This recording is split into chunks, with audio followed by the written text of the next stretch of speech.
Soccer fans, welcome into Zions Bank Stadium, where the Monarchs try to stay undefeated here at home, 8-0-1 on the season. Chad Barrett alongside Landon Southwick for this Western Conference matchup. Phoenix Rising, the visiting team, coming in looking to replace the Monarchs atop the Western Conference table in a battle between 1 and 2. Chad, an exciting one in front of us tonight. An exciting one in front of us tonight. Both teams kind of struggling after that World Cup break a little bit. They're not really putting wins together like they were prior to that break.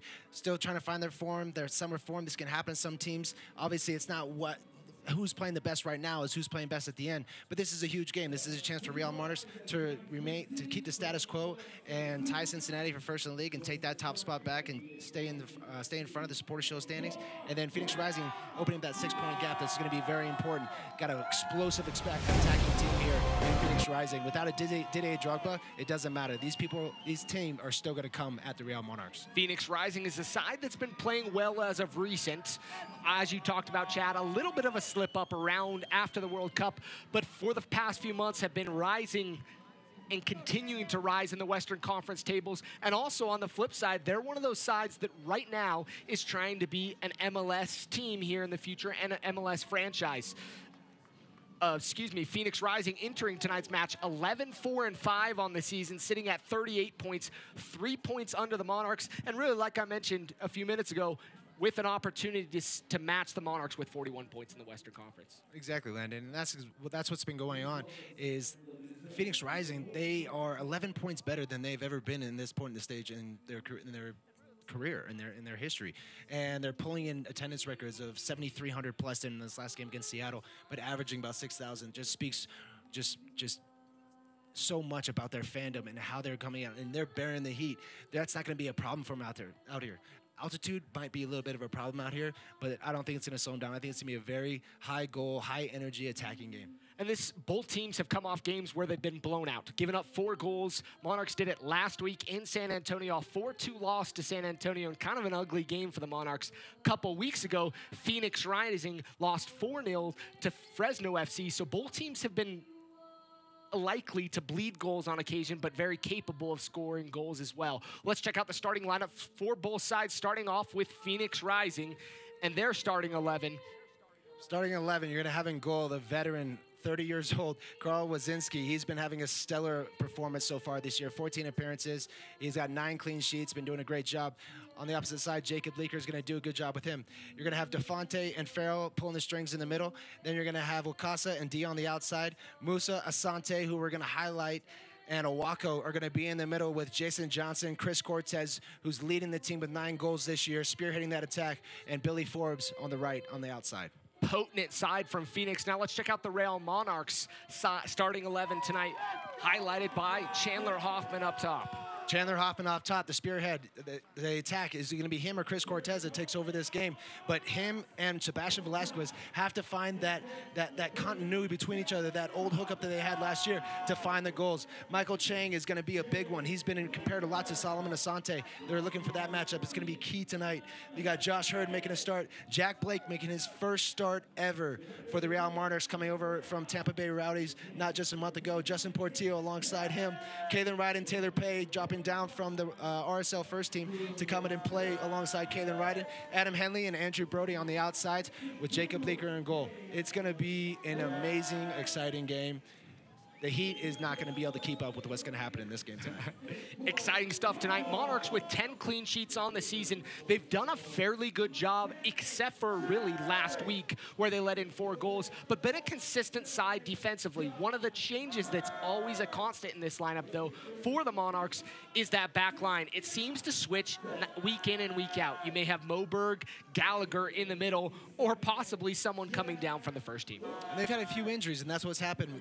Unfortunately, the RSL, the first team, has taken a lot of injuries in defense, so they have to drop down their players to get minutes to see if they can play with the first team. So that's understandable. It's a challenge for Hamilton Olavi, is for other people that are other teams that have RSL affiliations or have MLS affiliations. So what they're going to have to do tonight is rise above that and just know that Taylor Pay was on the team last year. Adam Henley has done a good job when he swung down. There shouldn't be too much loss there. So going forward, are they going to be able to stop this unbelievably dynamic attack from the Phoenix Rising? Phoenix Rising 5-2-3 away from home. Monarchs 8-0-1 here at Zions Bank Stadium and Rio Tinto Stadium. That one win coming at Rio Tinto Stadium before they moved into Zions Bank Stadium. Both teams really, like we mentioned, capable of scoring, and each has kind of a trio of an attack. You've got Cortez, Johnson, and Asante. On the opposite side, you've got Hoffman, Chang, and Velasquez. So you really do have the attacking talent from both sides. Yeah, it really is unfortunate that this is going to be on tape delay, because this is something that people are going to want to see. People are going to be checking their Twitters to see what the score is, to see what the highlights are, to see who's scoring the goals. I'm expecting a lot of attack and a lot of counterattacking. There's a lot of size and a lot of speed on this Phoenix Rising team. And on the opposite side, you don't have the size, but you have the speed and the technical ability and tactical mastered by Hamson Olave. Thank you for all those of you tuning in tonight on ESPN Plus or locally on KMYU and KSL. We're moments away from this one kicking off here at Zions Bank Stadium. Monarchs in their claret and cobalt kits. Phoenix Rising in their white with red socks. And we're underway here at Zions Bank Stadium. Portillo looking up over top to Hurd, and now will be out for a throw-in. Sure, he was trying to keep that one in, but that's never a bad play. It's much better than going all the way back to your goalkeeper. I don't understand when teams do that. You're just immediately starting on the back foot, so there's definitely no problem with that from Justin Portillo. Could have been a handball there. Handball whistled by center referee Lucas Spalla.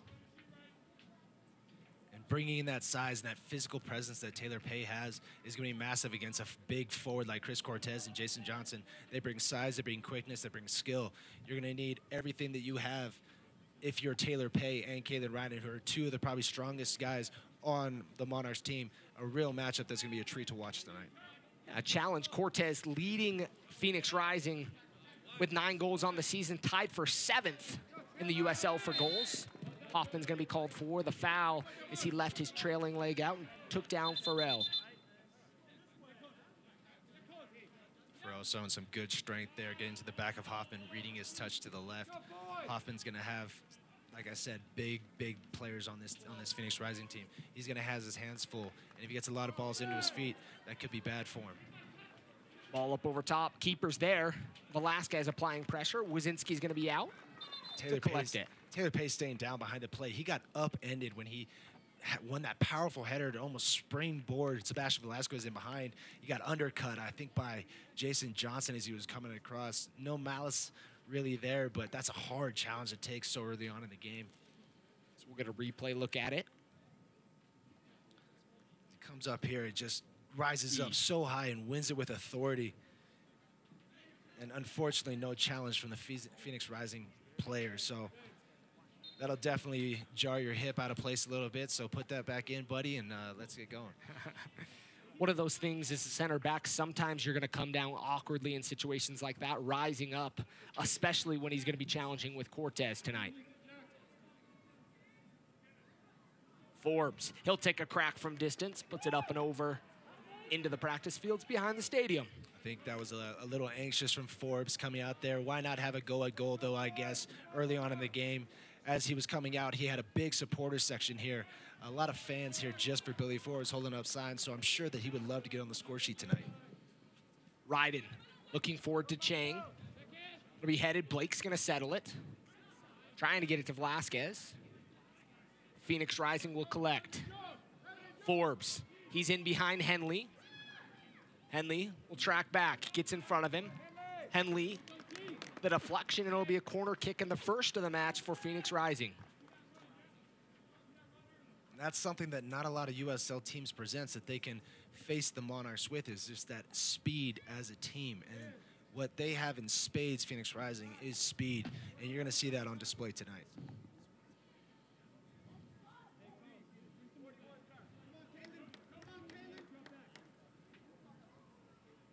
Forbes will take the corner kick. Whips in, inside the area, header. Pushed wide, and it'll be another corner kick for Phoenix. Adam Henley does well there, obviously undersized to Farrell. Farrell does a great job using his strength, just kind of moving Adam Henley with his arms. Good job by Henley to make sure he stays in the way of that ball. Forbes going to trot out. Former San Antonio FC player. Transferred over at the start of this season. And Leaker has really shown a desire to get out and collect these crosses rather than face shots. So you're going to see balls floated away from him. Chang heads it away. Not cleared all the way. Dia keeps it in. Dia looking back stick. Up over top and too much under that one. It'll be a goal kick for Jacob Leaker. And you can see right there on the very first, or the second set piece, I'm sorry, but the first sequence of set pieces, how the Monarchs, how scared they are, or how, I guess, knowledgeable they are about how good Phoenix Rising is on set pieces. They're very big. You have to double mark some of their best players in the air. So they're dropping everybody behind the ball. Phoenix Rising collected that ball 35 yards from goal, and nobody was within 10 yards of them. Portillo to Brody. Blake checks into the space.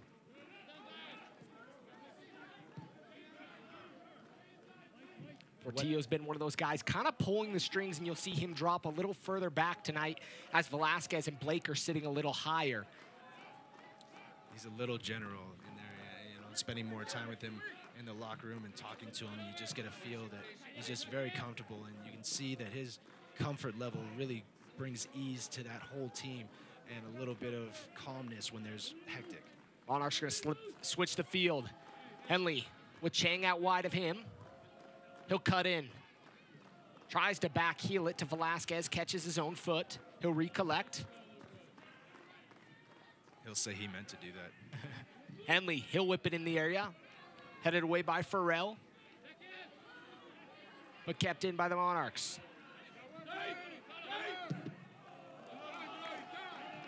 Asante was going to send it forward, took a deflection, and the Monarchs will gain possession. Looking forward to Henley. Henley, can he get behind the defense? He'll pull up his run as Dia was there to shield it out. 7th minute of play, still scoreless here at Zions Bank Stadium between Phoenix Rising and the Real Monarchs. Quick counterattacks are going to be so beneficial to the Monarchs tonight. They're undersized, so they're going to have to move that ball quick, make sure they don't get into any big tackles with these Phoenix Rising players. Stay out of that, possess the ball, make Phoenix Rising defend, and make them too tired to come back and attack. Both teams still trying to figure out the run of play so far. Cortez and Pay, that's going to be a battle we're going to see all night long. Hoffman collects. And it's something that you like to see. Sometimes you don't have to see a big defender on a little forward. The little forward gets too many calls. Or if it's vice versa, the defender gets too many calls. When you have a guy like Taylor Pay and Chris Cortez battling, the referee is going to let it happen because they're both grabbing each other's shirts. So look for that to be a very physical battle the entire game. Wazinski. 16 appearances, 17th tonight for him. 48 saves, 8 clean sheets on the season. Almost an opportunity there for Johnson.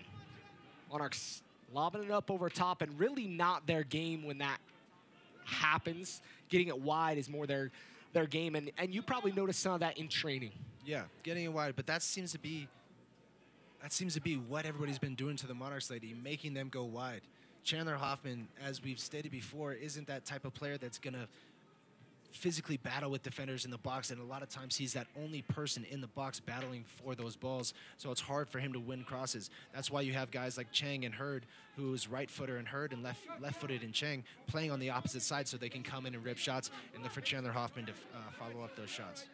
Brody, he'll come up the left side. Blake's going to look to switch it. Good-looking ball up over top to Chang. Chang settles. He's just outside the area. He'll push it across, looking back post. Hoffman was there, headed away by Dia. Brody's going to put it back in the box. Looks like it took a deflection. Maybe not, but a goal kick for Phoenix Rising. Well, Dia does an incredibly good job there. Most defenders would have headed that out for a corner kick on Michael Chang's cross. Does a good job putting it out for a throw-in. Throw-in comes to Andrew Brody, and is taken care of easily by the 2 center backs. Correction, that was Wakasa. Phoenix has a little logo next to their number on their shorts. A little hard to discern. Need sponsors, though, right? Yeah. It's all about that money. Sun's starting to set here in Harriman, Utah. 93 degrees at kickoff. Warm night for soccer, but nothing unusual for Phoenix. Often up in those triple digits. It'll be a throw-in for the Monarchs in the corner. Solomon Asante, those balls in behind, Monarchs are going to have to be very careful, and Andrew Brody very aware. They put Andrew Brody on him because he is the energizer buddy. He might not have the speed to catch up and keep up with Solomon Asante, but he definitely has the endurance to go with him all game. Nice touch there by Velasquez to Blake. Velasquez is going to go wide. He's got Chang to his right, all out in front of Chang. This hit by Velasquez. Select is the official soccer ball of the USL. For the latest Select products and special offers, please visit selectsportsamerica.com. Any order over $50 receives free shipping.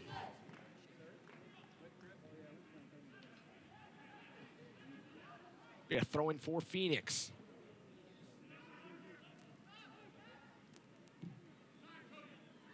Wakasa here on the near side. The midfield to Wako. And as you stated to me before the broadcast, it's important for Monarchs to score early. When the Monarchs score early in the first 15 minutes, they have great success. And I'm talking to a few of the players during the week. They almost feel like the game is over when they get that lead. That feeling of invincibility has vanished a little bit so far. They need to find that aura of invincibility again. Strong tackle there from Taylor Pater with a corner kick. Stay with the play, man. He's 2 yards offside. Forbes is not 5 yards behind getting the up fucking play. quickly from this one. As you can probably hear Jamison Olave in our mics right there. That was Matt Glazer. A little frustrated with the AR on the near side. Looked off to me from the booth as well. Got a pretty good vantage point of that one. I'm sorry, that was Jason Johnson that took a hard tumble from the Taylor Pay challenge. Let's go, boy. Quickly taken. Ball's inside the box, takes a deflection. It'll be another corner kick for Phoenix Rising, their third of the match. Jamison Olave speaking with Morgan Ware, fourth official. Excuse me, fourth corner of the match. Forbes takes it, near post. Chang clears it. Forbes will try to keep it in. Rough touch there from Forbes, and it'll be a throw-in for the Monarchs. Portillo's gonna let things slow up. Like Chad mentioned, Monarchs this season scored 31 goals, 17 have been in the first half, 14 in the second half. 15 of those goals have come in the first 30 minutes of play. 12th minute. Still scoreless. And that's a stat as you kind of see as a coach, okay, maybe we'll defend for the first 30 minutes and then we'll change our formation to be a more attacking formation. But it seems that teams since the World Cup break have had a lot of success against the Monarchs playing a more offensive game plan instead of coming here and sitting back. The games that they've won here at home haven't been by large margins. They've been by 1-0 goals here and there, but not a lot of chances. They need to create more chances. Sebastian and Vasquez and Chandler Hoffman need to find what they're missing and what they had last year.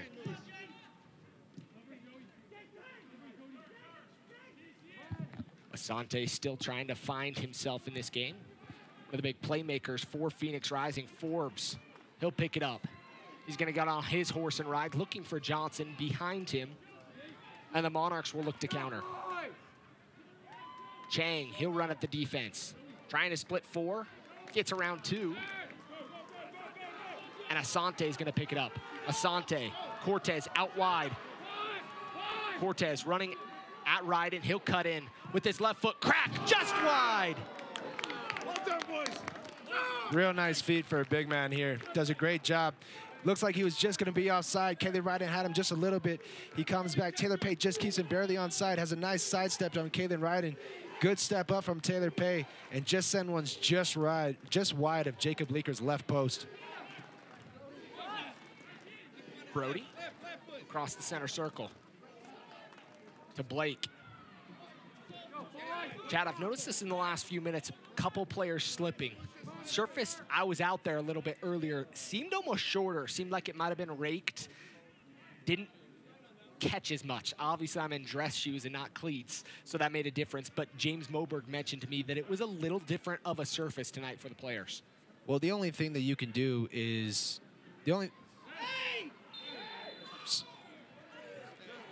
Henley was pulled from behind. Should be a yellow card. Technically, according to the book, a professional foul. I don't think a yellow card will be shown, but the Monarchs will have a free kick about 30 yards out.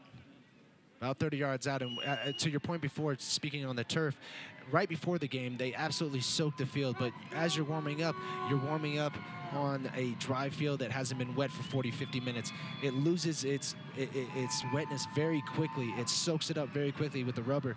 And that's something that really only happens in the first 10 to 15 minutes. But you can't wear studs on turf. You can only wear firm ground cleats, so your options aren't limited. If you can't be blamed for slipping like you can on grass. If you slip on grass and your head coach comes up to you and asks you why you're not wearing studs, you better have a good answer. But most times you don't. Blake and Portillo will stand over this free kick. Wazinski's going to set a 4-man wall. And Kalen Ryden key him out. Look for a pick from Taylor Pay here at the back post, and Kalen Ryden to get on the end. Justin Portillo can put it on a dime. Needs a good service here. Blake and Portillo standing over, waiting for the whistle. Blake's going to take it. He'll take a crack. Looks like it crossed the goal line. The AR was not in a position to see that one. I don't think... Be interesting to see a replay. Look, Wazinski kept that one out. Wazinski, I think, was just as surprised to see Jack Blake take it as we are. It's his first start ever for the club, and he comes in and steps over Justin Portillo and puts a good shot, a tough one that bounces right in front of the goalkeeper. He really doesn't know what to do. He tries to end up pushing it wide. If anybody was crashing that box, I guess going for the near post of the cross, it would have fell right to them. But unfortunately, there was no hard runs that were made into the box. Wazinski will get a goal kick as that one, as Velasquez tried to get around or across the end line for a goal kick.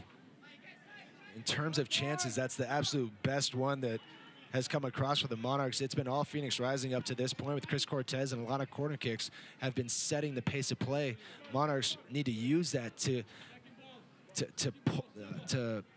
pole vault themselves into a better position and to move the ball up the field and change the point of attack.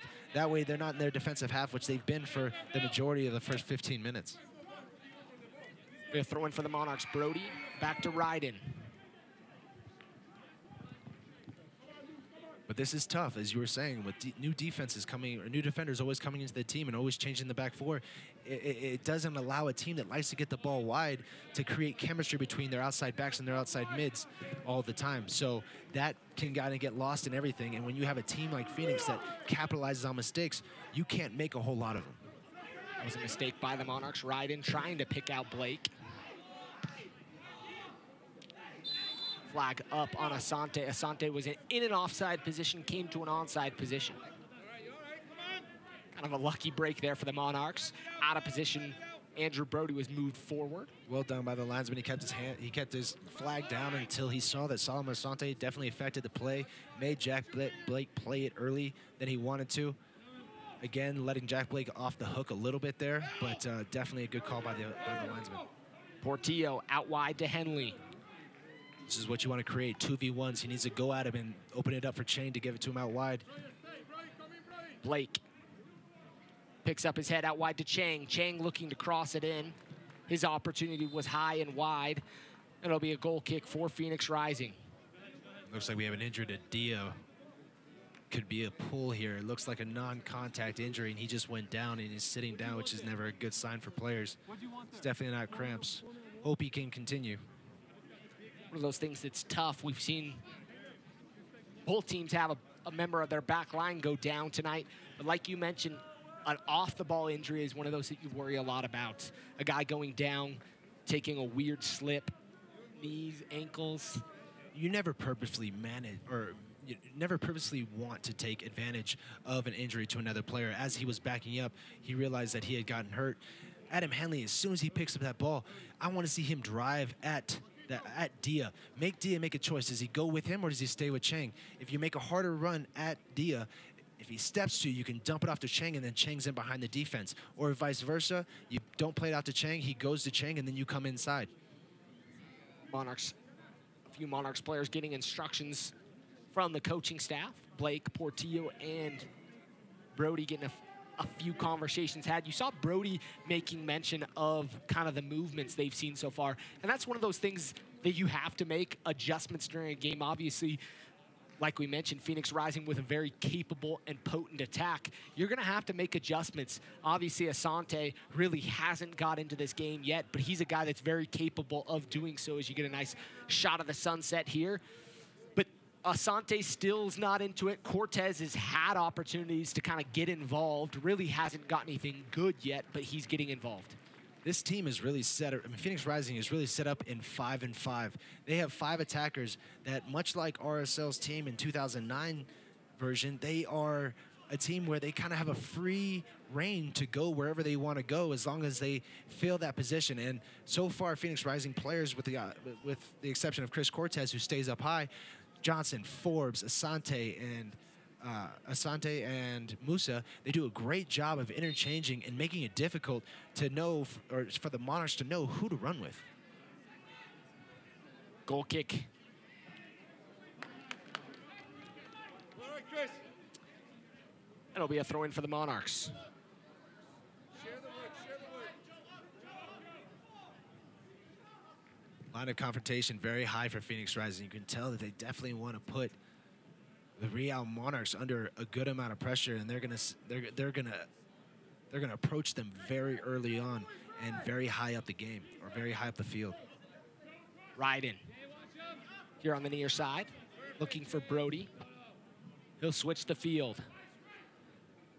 Again, we'd like to thank all those of you tuning in tonight, especially those of you in Phoenix, listening on ESPN+.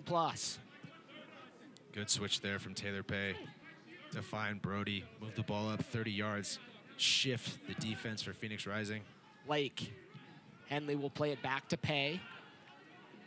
This is the patience they need to show. They need to be able to make sure that they keep the Phoenix Rising moving. And by moving it side to side, they gradually work their way up the field. Bird trying to get forward. Looks like him and Wakasa were kind of locked up a little bit. Good defense there by Phoenix Rising.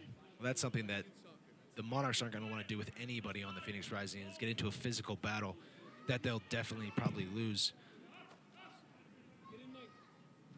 Forbes, beautiful touch there to bring it down. Forbes, he's inside the 18, takes a little bit of a long touch, back to the top of the 18. Brody does a good job to recover as Cortez had his opportunity just cut out by Andrew Brody. Unbelievable touch from Billy Forbes here, and he does such a great job to cut off Adam Henley's run. It is the unbelievable play from Andrew Brody to make that dash across and break up that play. Hurd, flag's gonna be up on Hurd.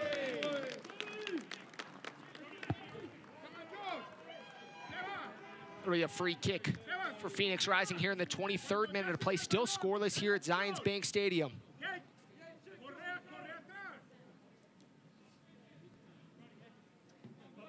The fireworks have been going off in this state the entire month. They've yet to set off here, anxiously waiting, along with the fans here, for that to happen. Ryden, bring it down with his chest. Looking for Blake, he'll take a deflection off Asante. It'll be a throw-in for the Monarchs. Asante wearing the captain's armband for Phoenix Rising tonight. Chandler Hoffman wearing the armband for the Monarchs. Taylor Pay out wide to Henley. Hoffman checks back, trying to get himself involved in the game. That's important for him to be able to do that, to hold the ball up. This team does so much better when Chandler Hoffman is on his game with 1- and 2-touch layoffs. And that's all he needs to do. 1 touch, get in the box. 2 touch, get in the box. Velasquez, flag was up on him. Wazinski's going to try to take it quickly, but he'll slow it up. The USL's official Twitter feed keeps you up to date with news, live game updates, and highlights from around the league 24/7. Follow @USL on Twitter. That's @USL on Twitter. Wazinski, he'll put it high and long, looking forward to Cortez. He'll rise and win the header. Down goes Ryden, but Henley collects.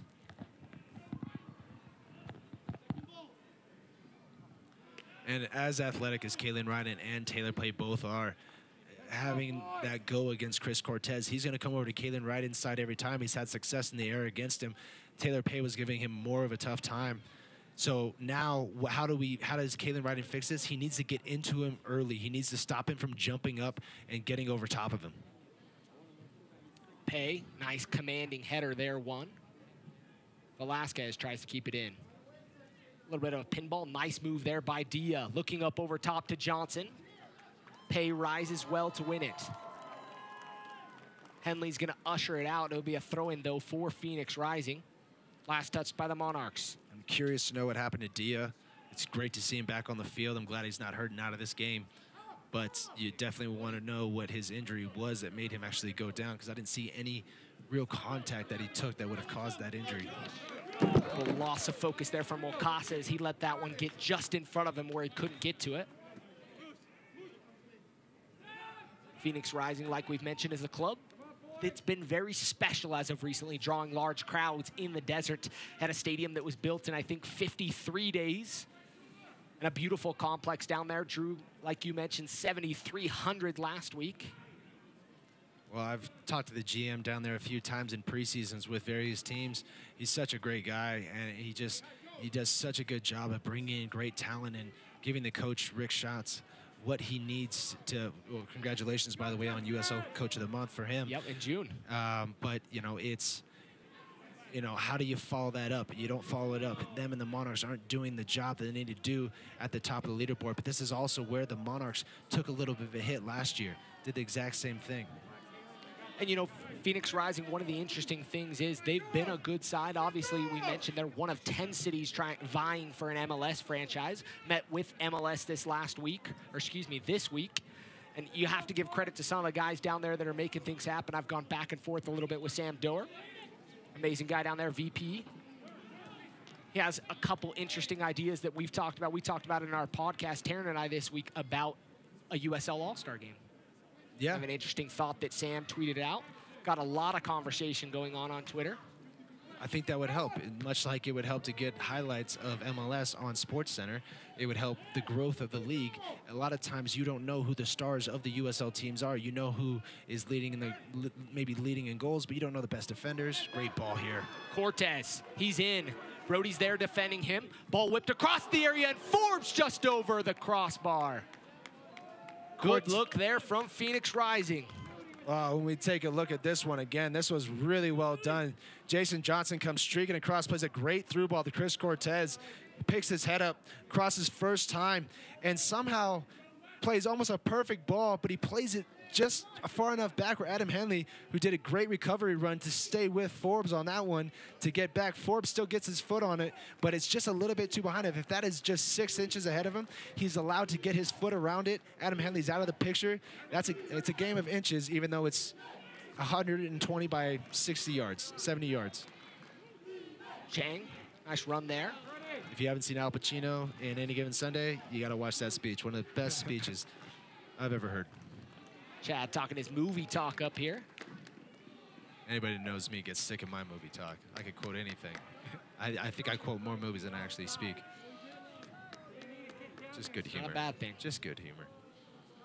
28th minute of play in Monarchs. Phoenix Rising still scoreless here at Zions Bank Stadium. And the Monarchs, as they get into the attacking half, it almost looks desperate as they're trying to get these balls through. So many balls are being, from north to south, being fed out of bounds. Nothing diagonal, nothing from the wide that you usually used to seeing. Josh Hurd and Michael Chang coming off that wing, cutting inside. Hurd there pushed.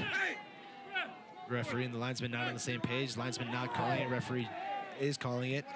Hurd definitely had the corner here as he goes to turn. He gets a little push here from Wakasa. Wakasa. A little dyslexia here. Not good for a color analyst. More important for you, though. Happens to the best of us.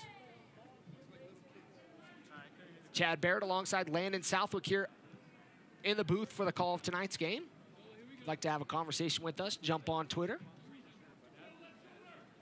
Give us a shout. Any questions you might have. Portillo, he's in the center of the pitch. Looking forward to Brody. He's done a nice job tonight. Brody tries to get forward. Touch gets away from him. Commentator's curse gets to him. Yeah, for real. Brody's gonna play it back to Ryden. Brody has been the Swiss Army knife of this team, but playing on that left side as a right footer, this is probably his least favorite and weakest position that he plays, even though he doesn't play it in a weak way. Don't take me wrong. Don't take my word wrong for that one, but it's just different. He has one job, and that is to stop Solomon Asante from creating chances and creating havoc and getting at Jacob Leaker. Looks like the Animal House Santa's here, passing out candy. Christmas in July here at Zions Bank Stadium. Does that look like Jim Belushi to you? More movie quotes from Chad Barrett. I should just start my own Twitter account for that. Good crowd on hand here for tonight's matchup. And of course, Landon gets his candy. Always getting my candy thrown up to my glass window here in the stadium. Kalen Ryden looking forward to Velasquez. Velasquez going to be taken out from behind. Velasquez being treated a little bit like Neymar was treated for Brazil without the diving so far. But anytime he gets the balls, they are hot on the heels. They're making sure that somebody is putting him under pressure, not allowing him to turn and dictate the play like he normally does. Velasquez will pick up his head. Wide to Pay. Pay back to Leaker. Just going to get it forward. Puts it up over the head of Brody. It'll be a throw in at midfield for Phoenix Rising. You know, Chad, one of the big things we get to talk about on occasion is the growth here in the USL. The USL has just grown astronomically. It feels like new teams have been announced here in these past few weeks. Hartford was the one we last talked about. And the league's just having continued success and growth. Well, what you're trying to work towards is a FIFA sanctioned league that has promotion and relegation.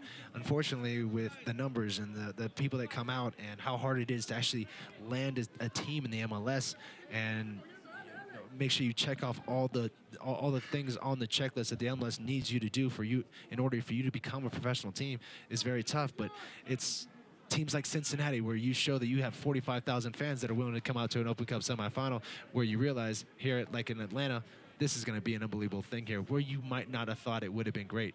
Can that be Phoenix? It absolutely could be. Well, and one of the things that we're seeing is this league attendance. You talked about it a couple weeks ago, past 1.5 million in attendance here in the USL. People are starting to pay more attention. Like you mentioned, SportsCenter. The Monarchs, unfortunately enough, found themselves on SportsCenter last week. Excuse me. Not in the way they wanted to be on SportsCenter, but on the opposite side, San Antonio's goal made the top 10. But these games aren't on nationally televised networks. These aren't on things that go across the entire nation. They're local, and it's not something that anybody else gets to see. It's hard enough for us to even get reports on other teams and to watch other teams, and it's a little bit tough. So we're just, you know, how do we get them more noticed? How do we do these things? One of the things that big this year, ESPN Plus, a big opportunity for that to be seen across the nation. 33rd minute of play. Talking to being given before the Monarchs get a free kick. Still scoreless. Both teams have had opportunities. Phoenix Rising so far with the better of the opportunities. And this has been the story, unfortunately. It doesn't matter if it's Phoenix or it doesn't matter if it's Sacramento. People have been coming in here. Teams have been coming in here recently and playing well and putting their foot forward against the Monarchs at home. Monarchs are still unbeaten and still winning tons of games here at home. But how long is that going to last when you don't put in good performances week after week after week? And you could speak to it a little bit. You were in practice this week. Talk to us a little bit about some of the training, you know, that's gone on. And from all accounts that I heard, you could speak to this, a tough week of practice. all the players put in a lot of work this week to see if they could make things happen after that 4-2 loss. Yeah, you know, that's going to happen sometimes after a 4-2 loss, but Tuesday and Wednesday was very tough, and then Thursday and Friday was very tactical. I thought it was a great session run by Habas Olave. You hope that they don't have heavy legs, and I don't see any. Portillo's going to take a crack. Wazinski takes a bounce in front of Wazinski. But this is what you want if you're Phoenix Rising. You want the Monarchs, whether it's Portillo, whether it's Jack Blake. They are good at shooting from distance. Charlie Adams, if he comes on, Sebastian Velasquez, if he gets a hold of one. But that is where they're the least dangerous, is when they're shooting from distance. Chandler Hoffman has 50 goals. Much like Bradley Wright Phillips, probably about 45 of them are in the 18, and probably about 30 of them are inside the 6. They need to get the ball in the box, get it wide, let Chandler Hoffman find good positions so he can get in there and get to that near post. Allow Josh Hurd, Michael Chang come to that back post. Sebastian Velasquez get in that top of the box, and Jack Blake has shown a real promise getting forward. He has that typical Steven Gerrard type number 8 to him, where he wants to sit at that top of the box. He's waiting for anything coming back out to him, and he's smashing it. So we'll take a replay look at this. Sebastian Velasquez just offside, as you can see, just in front there. A step or so. Good call by the linesman. Really tough for their defender. That's not an easy thing right there, to make sure that you don't stay with him, because you can't look to your right as a defender. You have to trust that they're just not going to be offsides. Good looking ball, back post, looking for Johnson just over his head from Farrell. Johnson also with 7 goals this season. Second on the team. And what a three-headed lion that you have right there, right? You Johnson, have Cortez, Jason Johnson. Unbelievable. The 3 of them just have to be making Phoenix Rising fans just purr every time they see him play. And you can see why they like him so much. They're dangerous every time they get the ball. Portillo to Velasquez. Phoenix Rising doing a good job of collapsing in on the Monarchs midfield. But if that's happening, obviously, Chad, there's somebody open out wide. Henley. He'll look to go forward to Velasquez. Out wide to Chang. Chang inside to Sebastian Velasquez. Shot and a goal! Sebastian Velasquez! What did I tell you? That's the game. That's the Monarchs game. That's what Phoenix didn't allow them to do. Adam Hanley, who's made a couple great runs up the right, does a much better job of finding that space and then finding the danger man, Sebastian Velasquez, gets it out to Michael Chang. Michael Chang, who has been going to his left as he almost always does. He's been showing it to his right. He gets it on his right. Seba, right at the top of the box, as we just talked about, takes a great touch. If you watch Sebastian Velasquez in practice, he has one of the cleanest touches and best left foots in the USL, bar none. You would argue in the MLS. But what an unbelievable take and finish to get that ball off that quickly. Keeper has absolutely no chance. 7th goal of the season for Sebastian Velasquez, now with 7 goals, 3 assists on the season. Chang, 2 goals, and now 7 assists on the season. And that's huge. That's absolutely huge, is that kind of continuity. Getting that up forward. You saw Chandler Hoffman make that near post run. That draws the defender out to him. It makes the line drop that little bit more and gives Sebastian Velasquez that extra yard that he needs to get that shot off, that snapshot off. And he puts it right in the top upper V. That's the Sebastian Velasquez that we know and love. He had a goal and assist the last home game that he was here. And 2 goals on away last And 2 games on away. But he didn't feel like himself. He wasn't that spirited person that he's been. But now you can see it. You know, when he's scoring, you're always going to be having fun. That needs to be contagious. Chandler Hoffman, can he answer the call? Can they get another one before half and put Phoenix Rising on a real back foot? Monarchs with their 32nd goal of the 2018 season. Sebastian Velasquez now moves into the team lead with 7 goals. Free kick for Asante, just in front of the Monarchs bench. You don't want a quick response. Big bodies going forward here. Look for this ball lofted in. Jacob Leaker needs to be commanding. Leaker comes out, ball's free, shot up and over the crossbar. Leaker just didn't get off his line quite quick enough. Oh, it was something he probably should not have come for. It was an unbelievable ball from Solomon Asante right behind the defense, and he's running into a crowd. As a keeper, I don't think Glazier's going to be too happy with Leaker and his decision-making here. He fortunately gets a bounce, I think, off his knee, falls right back falls right back to Musa, and Musa has a good look with the inside of his right foot. Doesn't try to go for power, tries to do the right thing, leans back a little bit too much, sails it over the bar. But a good opportunity there for Phoenix Rising. Phoenix Rising really has had the better of the opportunities, but the Monarchs have been the ones to capitalize so far, leading 1-0 on a Sebastian Velasquez goal in the 37th minute of play.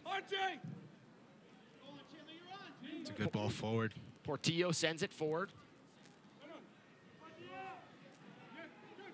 Phoenix Rising trying to move forward. Asante gets around Brody. Speed on display. Asante inside to Leaker. Leaker collects.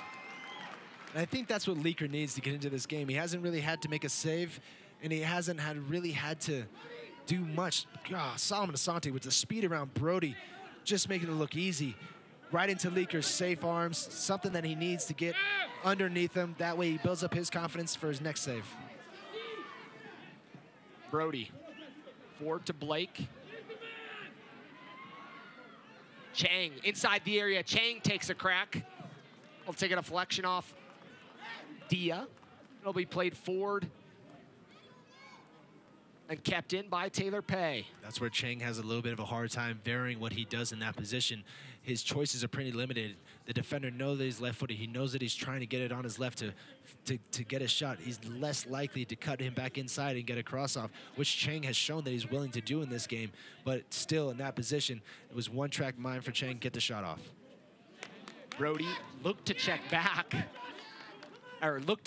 then went forward, and Ryden wasn't quite on the same page as him. I think it was one of those the ones where you look upfield at the wrong moment, right as he's passing, and as it comes into you, the ball's already past you.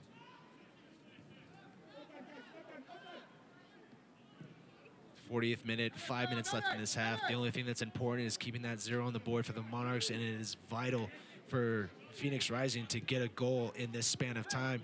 One, they go in, their halftime talk is much easier for Rick Shantz, and also they would have the momentum coming out of halftime. Monarchs have given up 4 goals on the season between the 31st minute and the 45th minute.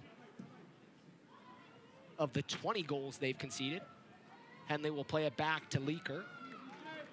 Leaker and Henley on the same page to clean that one up. Watch highlights from around the league every game of the 2018 season and stay up to date with news from across the USL on the league's official Facebook page. That's facebook.com/USL Soccer. Ball forward. Brody rises up, wins the header. Partially cleaned up by Phoenix Rising. Players continuously going up for challenges there. Great battle there by Andrew Brody. And even better touch there from Owako to bring that down and disperse it out here to Wakasa. Portillo.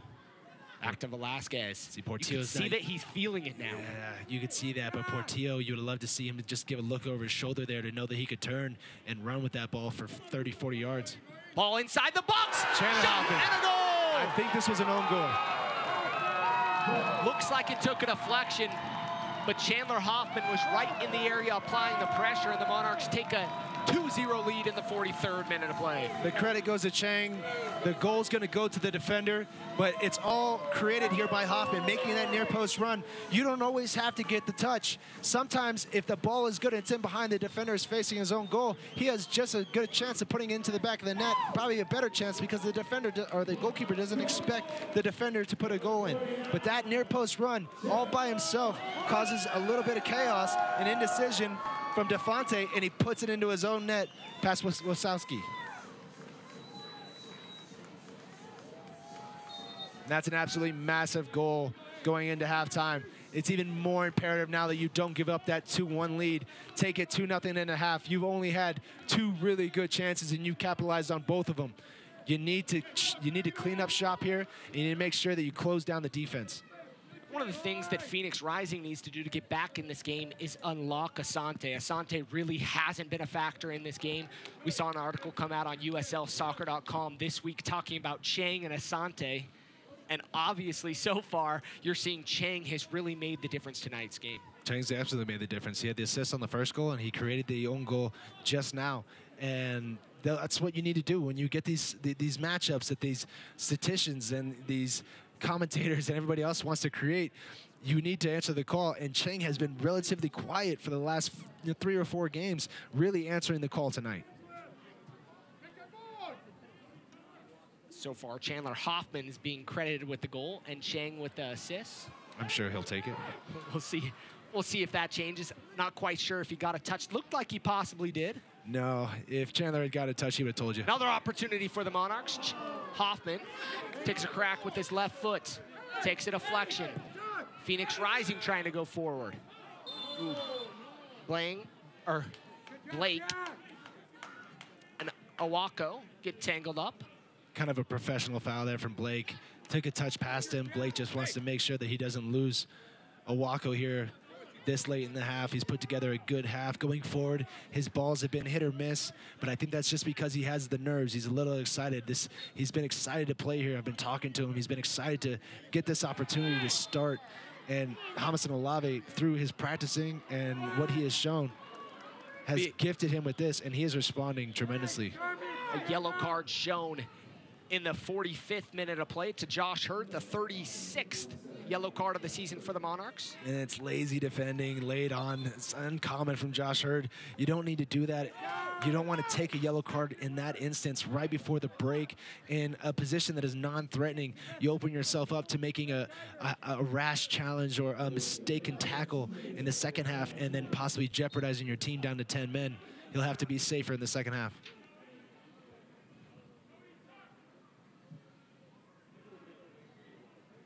Leaker will collect. Jacob the Plumber Leaker, as I'm told. This is his nickname. Jake the Plumber Leaker? That's what I'm told. Man. James Moberg like plumber, coined it. Like a plumber, or like a plumber. Like Jake Plumber, the quarterback, Jake the Snake. Yep. That's what I'm told. I'm gonna have to talk to Jacob about that. That's interesting. Forbes showing his wheels, puts it inside the 18. Asante's still there. Asante will collect. He'll put it back in the box, looking back for Forbes, and it'll cross him. Dia will keep it in, though. Dia's gonna go at Chang. Onto his left foot, pushes it inside the box, and Cortez rises up and puts it up over the bar. I think Chris Cortez is gonna want that back. I'm not sure if he got the jump that he wanted to. Great attack here that originally started with Billy Forbes getting his cross in. Ball came back out to Dia. Dia whips in a good ball with his right foot. Finds Chris Cortez's head, but just seems to be a little bit too high for him. Sends it over Leaker's bar.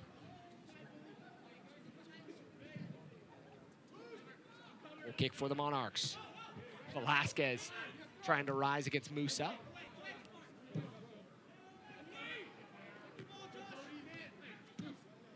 Obviously not the ball you want to be playing into Sebastian Velasquez, into his head. Anything into his feet is gold. Anything into his head is questionable. He's one of those guys that can surprise you on occasion. Oh, he's got such fight and strength for a little guy. He bumps the player and then he tries to get the deflection afterwards. He's smart in that aspect. And that's halftime here at Zions Bank Stadium. Monarchs lead 2-0 on goals from Michael Chang, Sebastian Velasquez and Chandler Hoffman. Chang with 2 assists to kind of be the man of the first half. Yeah, absolutely. Man of the first half so far, but it's only half. Game's not over yet. Phoenix Rising are still one of the most potent attacking teams. Second in shots, fourth in goals. Solomon Sante, as you said before, 74 chances created, tied for most in the USL. You got 3 players that have more than 6 goals on the team, in the attack, on the field. No Didier Drogba to come off the bench and save him in that aspect with some great free kick. It's going to take some doing.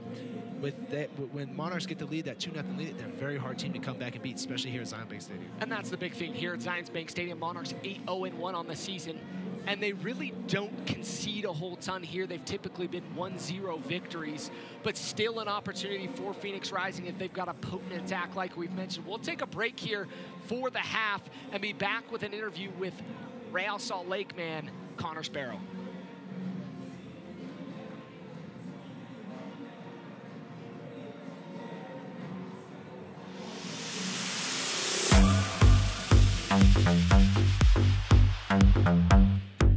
It's Schreiber, and it's 1-0 Richmond.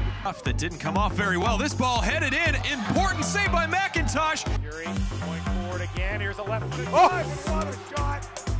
Sending it across in front. Header is down and it's kicked away. Herrera, 2 great saves. Oh my gosh, 3. And for Herrera, has some time and space, lets it fly. That is sensational from Herrera. Lots of traffic in there. Gets lost. Oh, how about Mizell?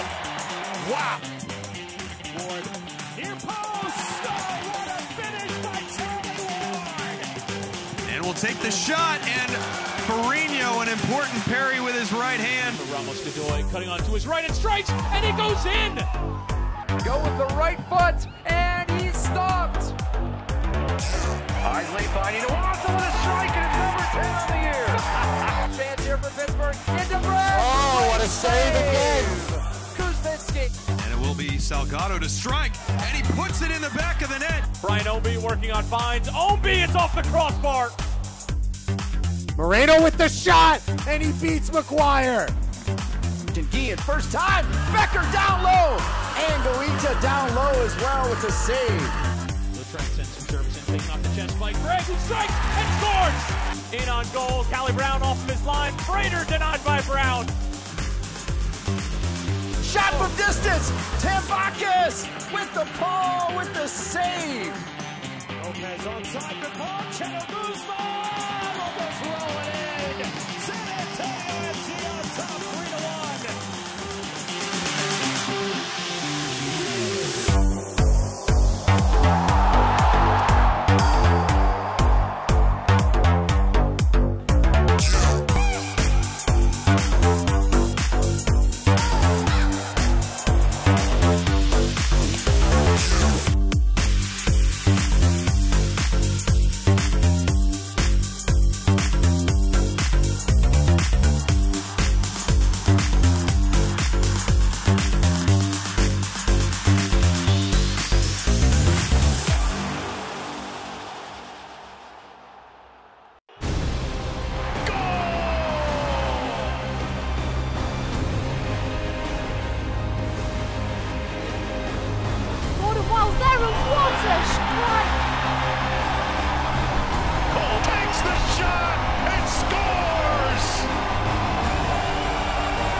Lots of traffic in there. Gets lost. Oh, how about Mizell?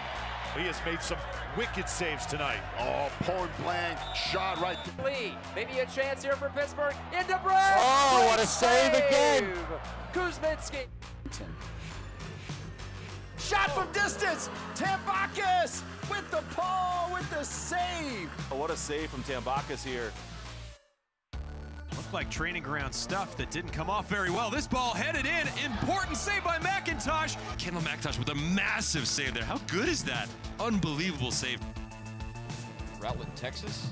Sending it across in front. Header is down and it's kicked away. Herrera, 2 great saves.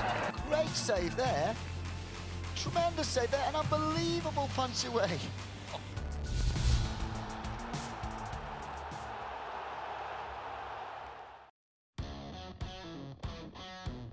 I think if Cam could really take things to the next level.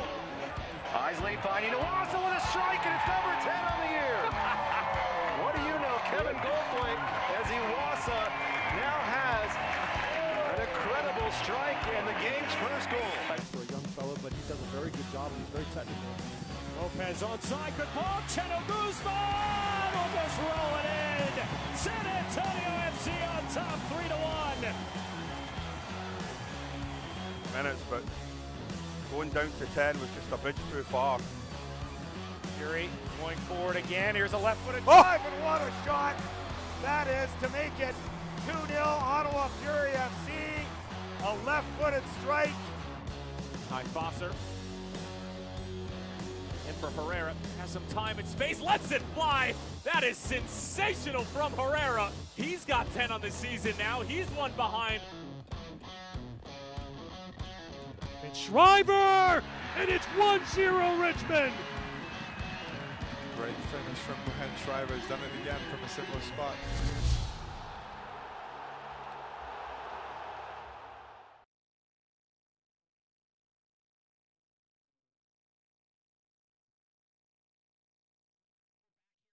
Zions Bank Stadium, Monarchs lead 2-0 here at the half. We're joined alongside Real Salt Lake goalkeeper Connor Sparrow. Connor, thanks for joining us. Yeah, thanks for having me, guys. Connor's been one of those guys that really has experienced the dream that a lot of people talk about here with the Real Monarchs. Spent a season, or productive season, 2 seasons, I guess, in reality, with the Monarchs, but one very productive season in 2017, winning the Supporter Shield with the Monarchs. Yeah, you know, last year I got slotted in, moved up thanks to a couple injuries, and I took the opportunity and ran with it. I think I got close to 20 games, somewhere around 10 shutouts. So yeah, and thankfully my play was enough to earn me a first-team contract after a couple trades happened late last year. So they brought me up in September, and I've been with RSL ever since, and swinging down, of course, with the Monarchs. And one of the big things that we talk about, you know, there's been a conversation. I know USL wrote an article. Taryn and I have had a lot of conversations about this, but one of the things that's been consistent in the Real Salt Lake organization is great goalkeeping. And you've obviously been a part of that. Nick Raimondo with Real Salt Lake has been a guy that's been consistent as anybody can be, and especially on PKs. I know the USL tweeted out a link to an article that talked a little bit about that. You've been one of those guys that saved PKs. What is the story with the organization, with the Monarchs on their goalkeeping side? Yeah, I don't know. I mean, it really just stems from the top here. You know, we have a great goalie up top with Nick. He's our #1. He's a league legend, you know what I mean? And that just kind of drags us along. You know, we have to perform up to his standards every day. That's what we challenge ourselves to do. And it's a good motivator having him in training every day. He kind of sets the standard that we have to reach. So. Well, and there's guys like Leaker, Putna. There's guys that you train with day in and day out. Obviously not right now because of the injury, but there's guys that are still very capable of stepping up at any moment. Oh, absolutely. We're just very deep in the goalkeeper position here. Like Jake Leaker, like he's had the luckiest rookie year of all time. You know, he's been getting all these games. My first year, I only got 2. I would argue that Andrew Putna is probably the luckiest guy. He's a player that was here last year, played with you, under you. You split some games with him with the Monarchs last year. And then he comes in and he gets injured for 3 months and he's super bummed. And Alex goes down with a torn Achilles. You step up in that second role. They go out there. They try and find a third keeper. Putna comes back. He shows well in practice. And boom, he's a first-team keeper now. So it's a very weird position that you guys play. A lot of times you guys benefit on other people's mishaps and misfortunes. Just explain, obviously, with Nick Raimondo in goal, what's it like playing underneath him? What's it like playing with him? What do you learn from him every day? Is it different from Monarchs training and RSL training, or are they kind of the same? Yeah, they're very similar. Obviously, there's a lot of differences with the quality of players. MLS training is a bit faster. But yeah, but Nick's done a great job of making sure we're involved in training and making sure we're picking up on all the lessons, and making sure, like, if he sees something with us going on, like while we're training, that he sees could be incorrect or we could do better. He's always there making corrections for us. So. And there's one of the best goalkeeping coaches here in the USL, I would say, down with Matt Glazer. Yeah. Does a phenomenal job. Obviously, you get to work with him on a daily basis. What type of coach is he, and what does he bring to this organization? Matt's just a great coach at seeing each person's individual, their talents, their attributes, and he really maximizes those. But he also doesn't forget about what you're somewhat deficient at. And then other than that, he just focuses on the details. He gets us prepared for every game with the scout that we do beforehand, which has helped us a lot with our penalty kick success. But yeah, so Matt's a great coach, great guy. Yeah, just awesome to work with. Connor, let's talk about last season a little bit. 2017 was the first year that the Monarchs had truly had success in the USL, really had been a cellar dweller the years before, in the first 2 seasons before that. Last year was finally that first successful year, and truly successful, bringing home a piece of hardware. What was it like to win that trophy? And then on the flip side, what was the disappointment like to fall out in the first round?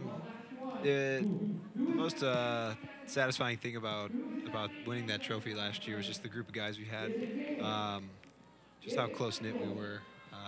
You know, everyone had each other's backs. Everyone was hanging out with each other off the field, outside of training and stuff like that. And that was just the culmination of that group coming together, pretty much. And unfortunately, we couldn't take that into our next game, into the playoffs. It bowed out in penalty kicks, and obviously it was disappointing because we had home field advantage throughout the entirety of the playoffs, where we do advance. But you know, unfortunately, we let that one slip. But still a good experience getting into the playoffs, first time in club history. So we're looking to go forward off that. What's the hunger like still from these guys? Obviously, not training with these guys on a daily basis, but you see them. You're around, they're around. You've been in with these guys. What's the hunger like in 2018? It's a lot of the same. You know, we kept a lot of influential people from last year with Sebastian and Chandler, and they've kind of formed our leadership group this year. And they made sure we stayed driven, stayed hungry, and they're always reminding us that last year we fell short, that we need to kind of rectify where we left off. And people that don't know Connor doesn't know that he actually shows up to almost every home game for the Monarchs that he can. You always see him in the stands. They always like kind of shine the spotlight on you, kind of give a wave. Why do you come to these games? Is it because you want them to see them finish something that you didn't do last year, or are they such good friends, as you said, that you just want to show your support? Yeah, I mean they're great friends. I see them every day, and I mean this is the first club that I've ever played for. You know what I mean? My loyalty's here. I mean, I'd be remiss if I didn't show up. Yeah, no, definitely. And you've played in some of the games this year. You know, any kind of success they have, you had something to do with it as well as you might do with the first team. But how is the locker room different from the first team to the Monarchs? It's average younger age, or younger average age. So I don't know. You know, there's a lot more jokes flying about. You know what I mean? Or youth jokes. The maturity level is a bit lower. It can be a bit lower. The threshold's a little lower down with the Monarchs. But well, I've been in both locker rooms. That's not necessarily a bad thing. You know what I mean? Both locker rooms are great here. Within this club, like the locker room environment's it's fantastic. Coming in every day and it's great that they're so close now, because you guys see each other every day. You warm up in front of each other. They're training tables every day. And so you're always talking. People that swing down, people that swing up, Taylor Payne, Adam Henley tonight, but it's always somebody different. So whoever needs minutes and that type thing. So, you know, having this facility here in Zion Bank Stadium has just been unbelievable in my eyes. Yeah, it's definitely helped our cohesiveness as a unit here. Connor, thanks for joining us. Real Salt Lake goalkeeper Connor Sparrow joined us in the booth for halftime. We'll let him go sit back down in a full seat and relax, get off his butt and back into a full chair instead of semi being around. Connor, thanks for joining us again. Thanks for having me. Enjoy the second half. Second half almost underway here at Zions Bank Stadium. Monarchs lead 2-0 on goals in the 37th and 43rd minutes. Sebastian Velasquez and Chandler Hoffman both adding to their totals and increasing to 7 goals, each of them on the season. We're underway.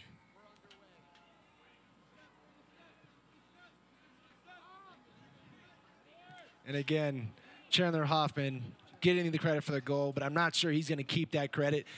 Looking at Chandler Hoffman's response after he scored the goal, looks right at Michael Chang. Didn't look like he got any piece of the ball. If Chandler had got a piece of the ball, you could have seen backflips coming out of him. And it's really unfortunate. We get the sun coming at us as we're doing the first half, but what we're seeing right now is an unbelievable sunset here in Utah. Perfect night for soccer. Portillo. Ball going forward. Wazinski. To DeFonte. Look for Phoenix Rising to step up their pressure, to be setting the pace in the first 15 minutes. They really gave it all.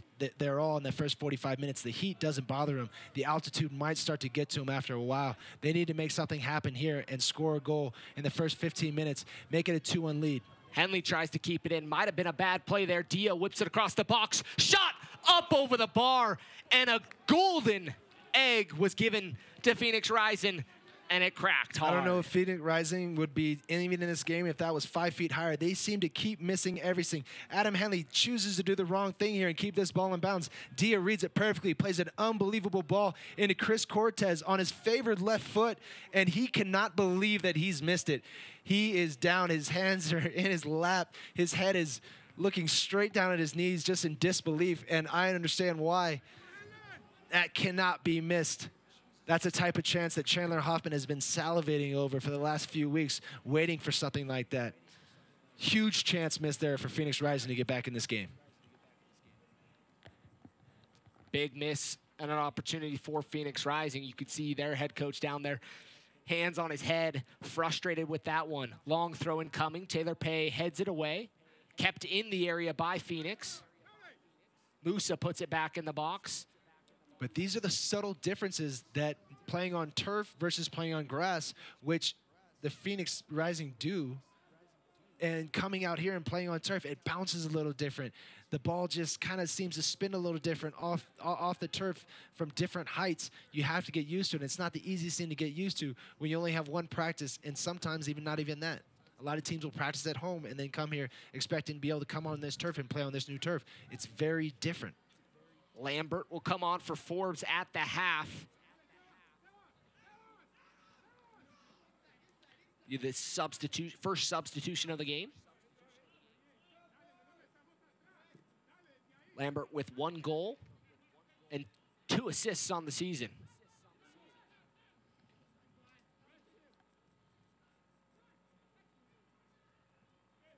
Ball's in the center of the park. Cortez. Johnson takes a deflection. Could have been maybe called as a handball. Portilla looked like he was going to settle it. But a ping pong here in the last couple minutes. Portilla raises his hand to say that was my first. Definitely knows that he got him a walkout with good speed. A walkout with good speed here to get in front of Portillo. But like you said, I was ping-ponging around a little bit. Avoids the tackle from Chang, and Portillo just gets him a little bit. Understands, says it's his first one.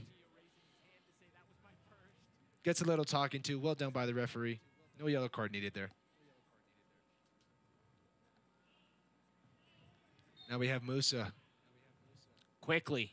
Ball's inside the area. A slip, like you were saying before, they water the field at halftime, and these things will happen again in the first 10 or 15 minutes. You'll see players starting to slip again. Chris Cortez had a good chance to rise up there above Leaker. He has good vertical on his jump. He might have been lucky, because that could have been 2 fists to the head in a situation like that. Obviously don't want to see that. You absolutely never know, but you're absolutely right. That could have lined up just like that. Looked like it was going to be a close situation. Phoenix still pushing to bring a goal back. 2-0 Monarchs. 50th minute of play. For me, there's too many big players on the field for Phoenix Rising to not have multiple people in the box when the ball goes wide. You know, you've shown that you've had good service coming in all night. Need to get more bodies in there and create more chances and cause more chaos in front of Leaker. Henley, the throw in. Tries to get it around Lambert. Be another throw in for the Monarchs.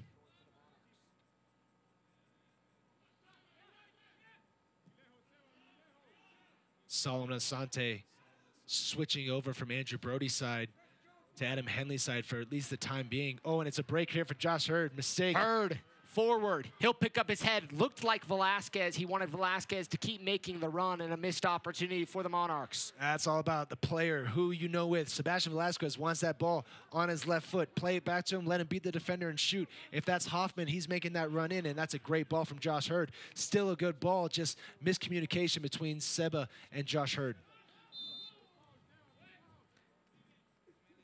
And really, a foul on the Monarchs there as Awako goes down. Quickly taken by Musa. Really a let off for Pharrell, causing that mistake right there. In these type of games, you expect them to capitalize on that type thing. Go up 3-0, put this game to bed early on. That way, Phoenix Rising don't even think they have a prayer to get back into it. Ball headed back by Farrell. And it's important now to make sure that you go forward when it's necessary. When it shows itself, you go forward for the Monarchs. You don't take unnecessary chances. Your two midfielders, make sure Jack Blake, who was getting more forward in the first half, make sure he sits a little bit more in the second half. D out wide. Nice touch there. Looking forward to Asante. Asante slowed up. Ball, if it's just a further out in front of him, he has a good shot on goal. And the Monarchs defense is kind of needing to clamp down here in these last few minutes. Yeah. Dia and Solomon seem to have a better working. Great touch here from Dia. And just Takes a a deflection. little deflection from Henley is enough to allow Taylor Pay to get back and just push that ball out for a corner. Awaka out wide to Dia. Asante tries to get around Portillo. Velasquez and Portillo. And on a building. 3v2 break for the Monarchs. Portillo with it out wide. Velasquez is going to cut in front of him. Portillo to Velasquez. Velasquez shot just wide. Good looking opportunity there for the Monarchs. The understanding between Justin Portillo and Sebastian Velasquez there was brilliant. They saw that they had a 2v1, 2v2 out here. Give it to Seba. Let him go one-on-one. He cuts inside easy and just shanks it just barely off the instep. It's a little bit too far. He was doing shots from that. He was doing shots from there all day yesterday. He was making some, he was losing some, or he was missing some. That one barely misses. Again, a chance to go up 3-0 and put this game to bed. Not seized by the Real Monarchs. Awako forward, looking for Cortez. Cortez hit the inside lane on the Monarchs. Now an opportunity. Lambert just outside the area. Lambert shot up over the crossbar. Lambert with his first shot, having a good impact on this game so far. Solomon Santo getting the ball really well done to get into Awako. Awako finds Lambert at the top of the box, and he gets all of this one. But he just clips it too high, and it was always going over. And that's been the story for Phoenix Rising so far today.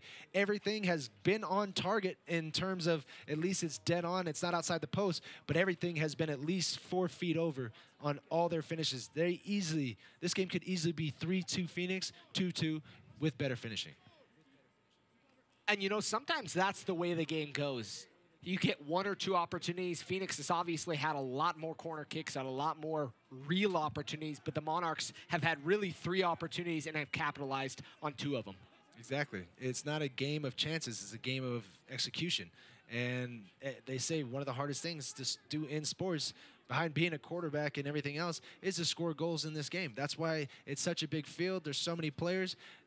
It's never high scoring for a reason. It's very hard to score. Ball back to Ryden. Monarchs in their own half. Kind of slowing up play here in the last few minutes. Ball looking forward, miss-hit, trying to find Chang. Dia will play it back to the keeper. Dia with a good presence in there over to Chang, unless it's going to be definitely in behind. Probably not the best idea to play that ball to him.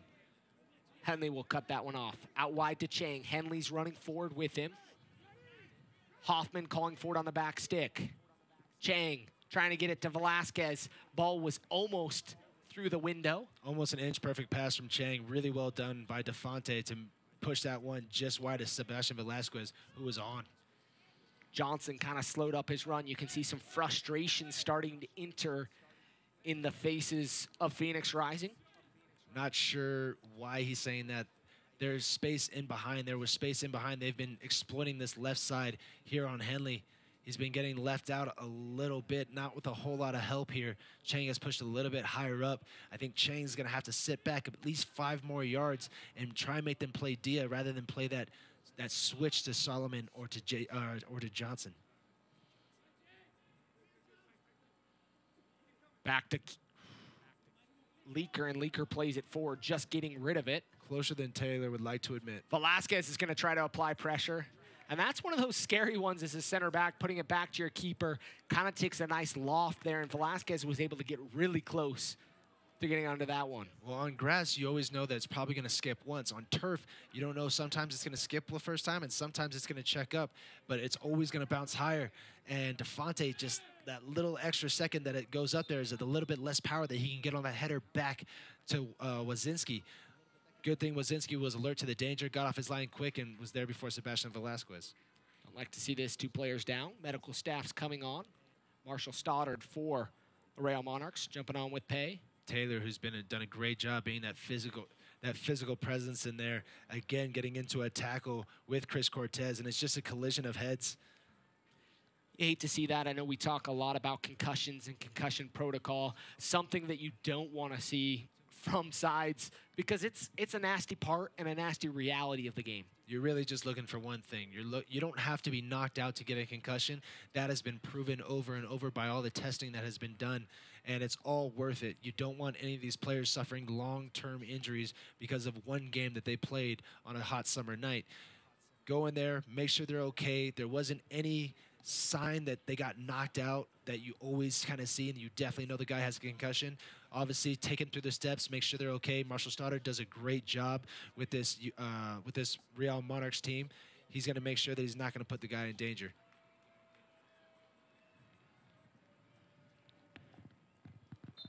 Both players up and ready to come on the pitch. Nice handshake by the 2 of them. And that's the camaraderie that you can build with an opponent. Is they have been going at it tooth and nail all game. But I have so much respect. I had so much respect for defenders that would battle with me and that would. Ball opportunity here for Phoenix Rising. Taylor Pay a little frustrated there as he was still trying to get onto the pitch. As we'll get a replay look at this one. Long ball over top, and Taylor maybe still suffering a little bit. Just kind of gets pushed off that ball a little bit by Solomon Asante, and he does a great job. Jacob Leaker does an even better job of closing down that space and not giving him much angle to actually get that ball in, even if it does get past Leaker. Ball up. Velasquez pushing a little higher here in the last few minutes. He's going to try to apply pressure. Keeps that one in for the Monarchs. Wow, he's feeling it. He's going to go on the touchline. Looking forward to Hoffman. Shot! Wow, just wide. Looks like he didn't even get the shot off, just kind of took a deflection off of him, but a golden opportunity for the Monarchs. Chandler Hoffman might lose a little bit of sleep tonight. This could not have been put on any more perfect of a platter. Gets his feet mixed up a little bit, kind of plays it as he wants to go on his right foot. Chandler, unfortunately, always wants to get it on his left foot, and he plays it, and he just tries to go with his left foot instead of pushing it with his right and just shanks it past the right post. Like I said, going to lose a few hours of sleep tonight thinking about that one if he doesn't redeem himself. Hoffman gets ahead on that one, still in the box. Header there and a challenge by Henley. DeFonte goes down. Again, like you said, though, Sebastian Velasquez, unbelievable to keep that ball in against a much bigger defender. Henley's going to see yellow. I think you're going to see yellow given there to Henley because he wouldn't come close to the trainer, or excuse me, to the center referee. And that's a little tough. It definitely looked like Adam went up for the ball completely. He definitely didn't look like he was trying to headbutt the defender. Unfortunately, Delfonte takes a nice little side of the head right in the temple as he's coming forward. 2 head injuries within the span of 4 minutes. And the referee, I think, doing a great job of making sure that all parties are okay before play continues. Second yellow card of the match. Both have been given to the Monarchs tonight. Now with 37 yellow cards on the season. Taylor Pay is almost like a Three Stooges episode right now. Just cannot stop getting hit in the face. Ooh. That's not something you want to see. Some of the language. Both teams kind of going at it. Chang being pulled back by his teammates. Awako, wouldn't be surprised to see more than a yellow shown to Awako here. Well, Awako showing his class here, or lack thereof, with a hard foul on Chang and then getting up and then having some words with the coaching staff of the Real Monarchs. There's no need for that. They're not in the game. Go ahead and just continue on with what you're doing. That's disappointing to see in a player like Awako with his skill. You can just leave all of that out of it.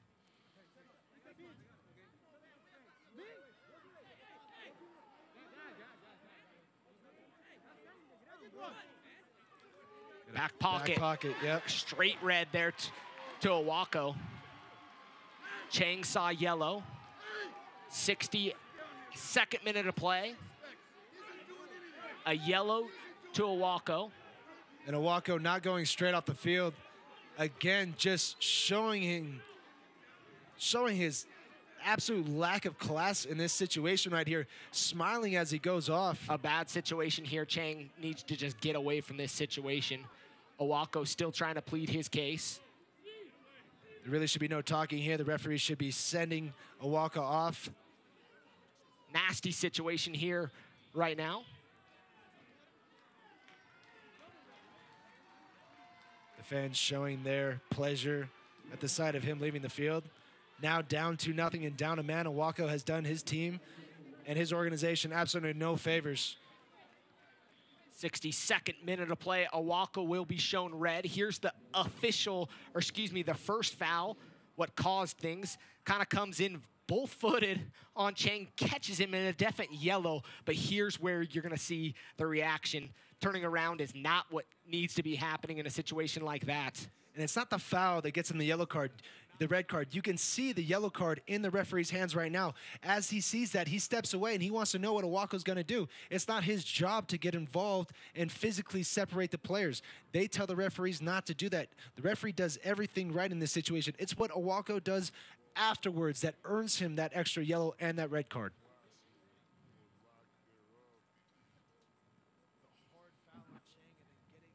DeFonte was off with blood. He's getting told he has to get cleaned up just a touch more by the fourth official. Down to 9 men on the field here for this set piece. And you got players across. You got Justin Portillo right there. There's going to be a pass right here. I don't even know why there's only one man out here. As soon as this ball gets played, Solomon Asante is going to be out of this play. DeFonte trying to get back on, still has blood coming out of his nose. Blake's going to take the free kick for the Monarchs. Great scoring opportunity. Being numbers up, 11 versus 9 right now. This is a chance to put the game to bed. Blake, he'll put it inside the box. Ball driven, headed away. Still an opportunity for the Monarchs. And Owako's lack of discipline has just made this game so much easier for the Real Monarchs and so much harder for the rest of his team. Velasquez looking forward to Hoffman. Just cut off by Dia. Good sliding challenge there by Dia.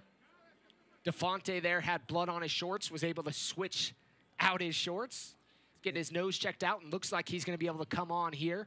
He's getting waved on by the center referee. We're back to 11v10. Here in the 65th minute of play, Monarchs still lead 2-0. Corner kick here for Michael Chang.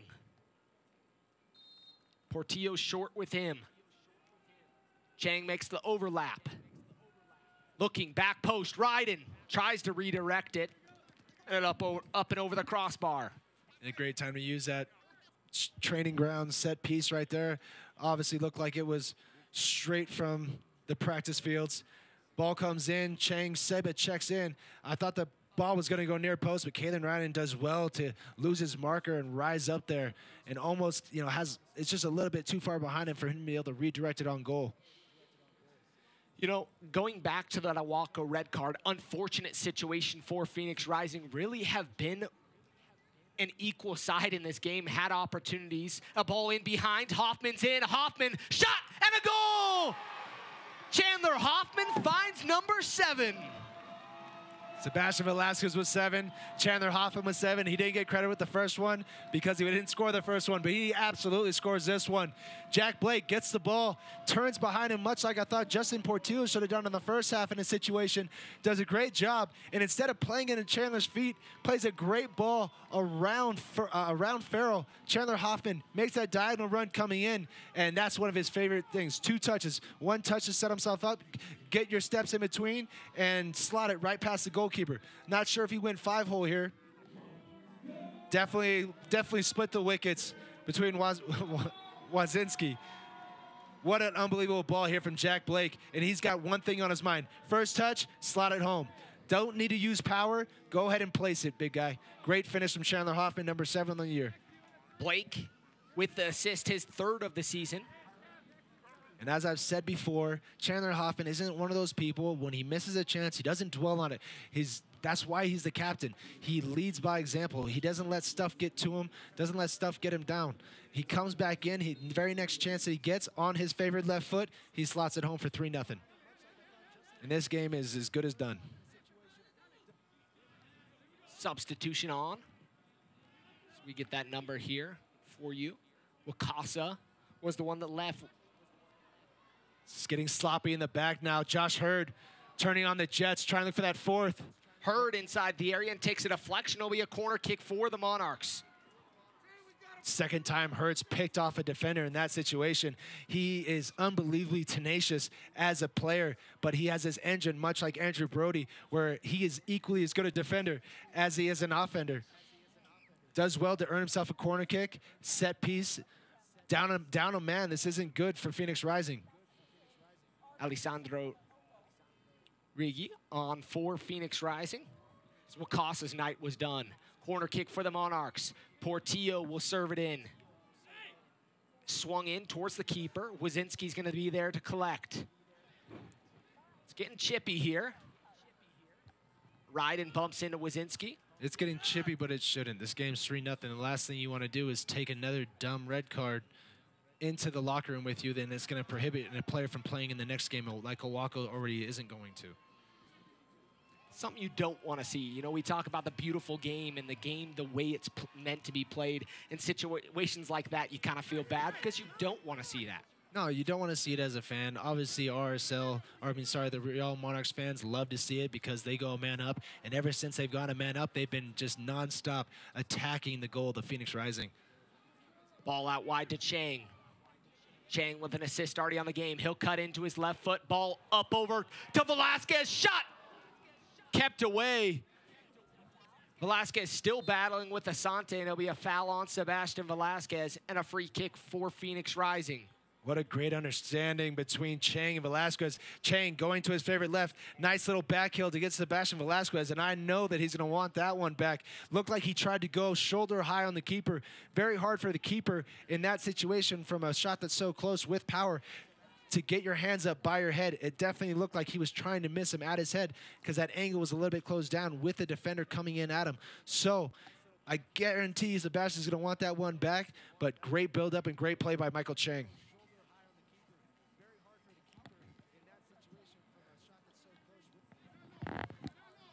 Chang. He cuts in. With it on his left foot, takes a shot. Collected by Wazinski. It's going to be a shooting gallery for the rest of this game on Wazinski's goal, unfortunately, because of the decision made by Owako. But it's unfortunate because the game that you would have saw would have been 11 players down 2-0 to the Real Monarchs, probably pressing the goal. It would have been them in the Monarchs half more than likely because the Monarchs would have been trying defending their lead. Now they're a man up. Now they're 3-0 up. Now everybody on the Monarchs thinks that they can score a goal. Look at players that play free-flowing, confident soccer, and this could really turn ugly in a bad way for the scoring. Opportunity. Cortez, point-blank save! Leaker comes up huge there with the save to deny Phoenix Rising. And that's going to make Matt Glazier smile, keeping that shutout. He's going to be really upset at the defense here and the whole team for getting let down. Leaker stays big, doesn't go down early, and makes his presence known. Chris Cortez missing that shot earlier from point blank that he sent over the bar was absolutely in his head on this one. Another one where he shouldn't miss. He's had 2 sitters tonight, and he's missed both of them. Poor finishing from Chris Cortez and absolutely massive save from Jacob Leaker, taking absolutely nothing away from Leaker. The USL welcomed its newest member, Hartford Athletic, the 6th club set to join the league for the 2019 season. For more information on the new club, visit hartfordathletic.com. It's hartfordathletic.com. And you can see the Phoenix Rising taking chances going forward, and they're going to be left exposed to the back, much like this with Sebastian Velasquez running at you. Chang cuts in, looking to Hurd. Hurd to Blake. Monarchs feeling good, spreading the ball around.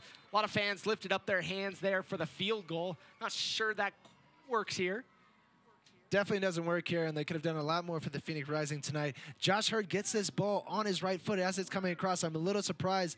Maybe he wanted to get Jack Blake a goal on his first professional start for the Real Monarchs. I'm not sure, but he passes up a shooting opportunity himself to set up his teammate Jack Blake, who on his unfavorite left foot just kind of sends it over the bar. Would love to see that on his right foot. Seen him in practice hit a few right-footed half volleys, and he hits it like a proper Englishman, like Charlie Adams does. James Musa's night's done after 72 minutes of play. Colin Fernandez will come on for him.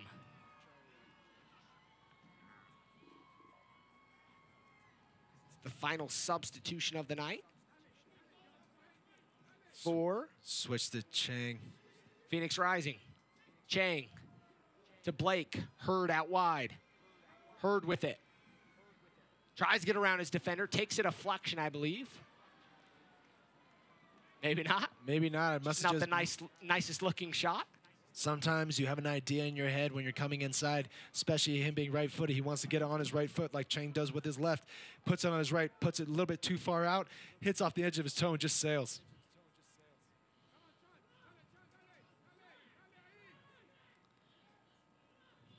You know, this matchup really has been billed, and it was billed as a tough game.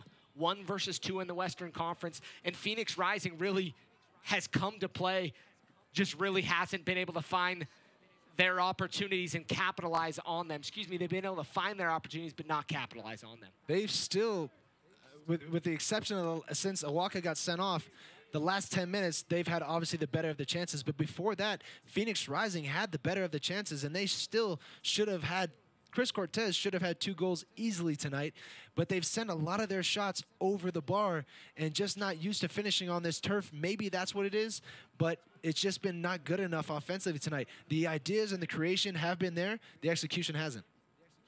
Monarchs and Phoenix Rising 5-5-1 all time. So pretty even across the board between the two sides. Monarchs trying to take the step ahead between the two. So we're going to see a substitution from the Monarchs as Masta Cashier is going to enter the match in the 74th minute of play and replace Josh Hurd, the University of Washington product. And losing 3-0 to Reno, losing 4-2 to San Antonio. Obviously, away isn't treating the Monarchs as well as it was early on in the season, and they're giving up a lot of goals. So to come here and to play against the second team in the West, whether or not they don't have Didier Drogba, they still have all their other stars here, and to put on this kind of performance and put this kind of a scoreline up at home is going to deliver confidence throughout the entire team. Ball takes. And it's probably going to make the practice weeks a lot tougher from here on out if this is what works. You know, and that's one of the things that you have to show, that you can beat the teams that you need to beat. Like a Phoenix Rising, they're going to be a team atop the table in some form. They're a side that has quality players, goal scorers abound, like we've talked about. But tonight, just not able to piece things together as Masta Cashier was trying to get his first touch of the match. And Jack Blake probably playing the wrong pass there. He probably realizes it right after he plays it. Doesn't need to play a grass cutter over to Masta Cashier. He's wide open. Go ahead and just play with the inside of your foot out to him. Allow Masta Cashier and his fresh legs to get a nice 1v1 run at his defender and see if he can get himself on the score sheet. Pay there out wide to Henley. Monarchs wearing their claret and cobalt kits tonight. Phoenix Rising in their white with red, a clean looking top. I really like Phoenix Rising's kits. A good look for them. And the white has to feel good, especially when you're not down in Phoenix in the black. I've loved everything in watching Phoenix play today. I think they have a tremendous team. They're exciting. They go forward. They attack. They're questionable on defense against a strong team. But, you know, from their jerseys to their fan support to their VP to Rick Shantz getting, you know, USL Coach of the Year and Coach of the Week. Own goal there from the Monarchs, as Ryden's going to put one in the back of the net. Well, the Phoenix Rising maybe couldn't score against Jacob Leaker, but Kalen Ryden absolutely just did. Unfortunately, as it comes across, I think the turf monster might have got to him, and it just short-stepped him. And Kalen Ryden just can't get his feet out of the way. Unfortunately, hits his right foot as he's trying to make a play on the ball. as accidental as Defante was, but now giving a glimmer of hope to a team that definitely probably thought it was hopeless. But again, having the inability to score themselves, they can't count on RSL or on Real Monarchs scoring 2 more goals for them. So they're going to have to find someone that's going to step up in a big way and try and get some shots on and put some pressure on. Monarchs going to be making another substitution here shortly.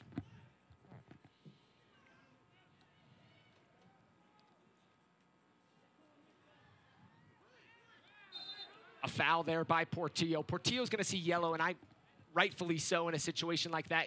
He did that earlier and got away with it, mentioned it was his first. He'll see yellow in the 77th minute of play.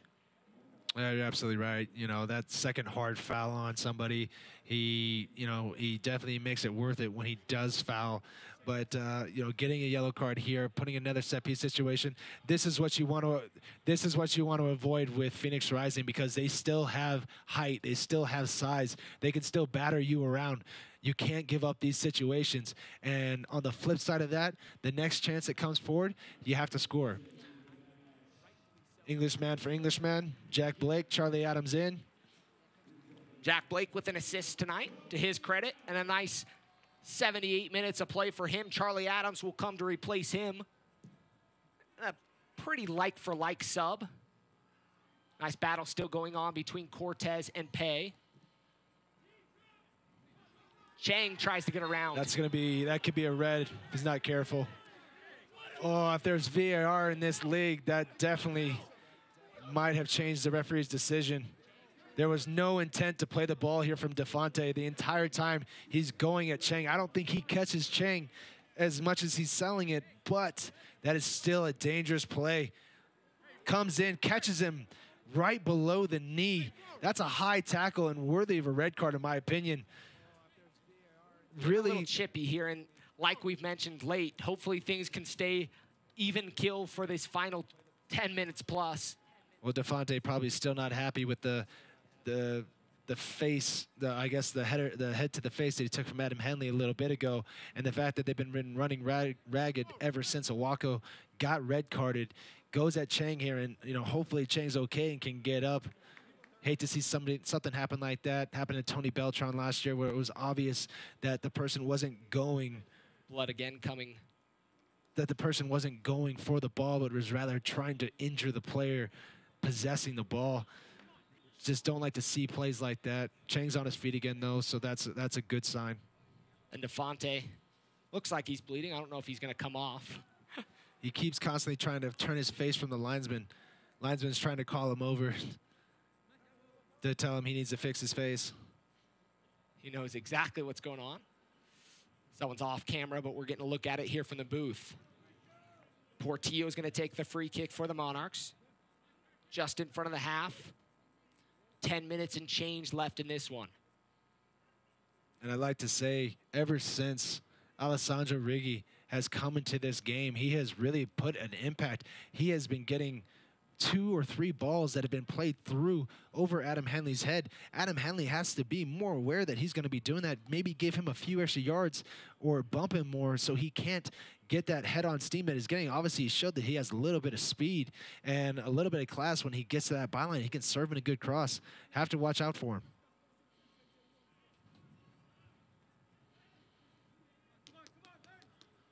'80th minute of play. Monarchs still lead 3-1. Both teams with own goals tonight. So maybe it's just 2-0. Cancel them out. Leaker would like that.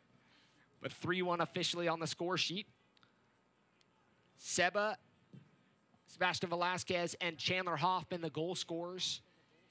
Like I mentioned, 2 own goals. 1 for each side so far. Ball forward.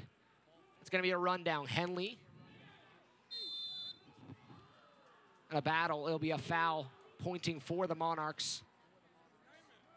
Bench of Phoenix Rising not too happy with that one.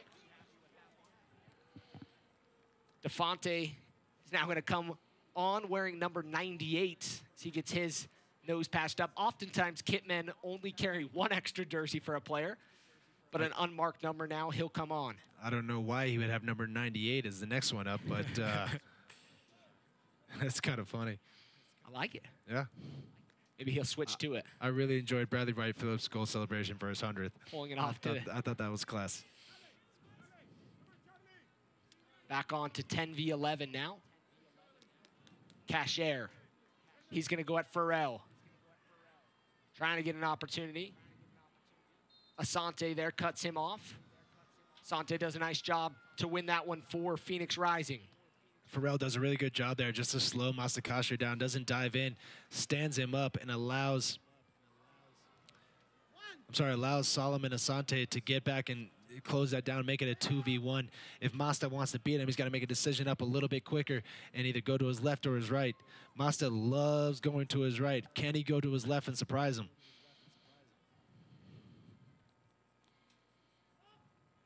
Monarchs trying to kill this one off as we've gotten late in this match. Both sides pushing. And you can obviously, Chad, we can talk about this.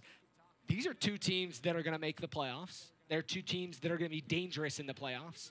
And you hopefully, they're two teams that get to match up again in the playoffs because they're sides that obviously show emotion, play well. The Monarchs have gotten the better of Phoenix Rising this year, but they're both quality sides. Oh, yeah, absolutely. Both quality sides, like you said, both going to be in the playoffs. It's going to be exciting to see if they have a matchup later this year, and it's going to be even more exciting if they get matched up in the playoffs because if this chippiness is happening mid-season during the summer, I can't wait to see what happens when it comes down. Adams cuts to the byline, takes a deflection. In a win-or-go-home scenario. And, you know, sometimes that's where it matters, late in the year. Well, that's the only place it matters. You know, obviously people are pushing for that supporter shield. I've won the supporter shield before. It's nice, you know. It's something that it's nice to say that you did. You're the best team all year. But at the end of the day, if you can't say that you're champions, it really doesn't mean a whole lot. Nice ball played in. Takes a deflection. Handball calls. Looks like we'll have to get a replay look at that one. Didn't get a clean look at it the first time, but no handball called. Substitution coming momentarily for the Monarchs. I think it might have struck Adam Hanley's hand, but it looked like his hand was in a natural position. So if it's ball to hand, it's different. If it's hand to ball, then that is absolutely going to get called. But the referee didn't see him actually intend to do that. Chang only has one defender in front of him. Can he settle and get around Dia? He'll cut in to Velasquez. Over to Adams. Monarchs maintaining possession. And maybe why Hamilton Olave made this change to take Jack Blake out. You know, he might have been gassed a little bit for being his first start. Great play here. Brody's inside the 18. Brody with a shot! And a goal! Andrew Brody with the goal! Great finish from Andrew Brody. He finds himself on the score sheet again.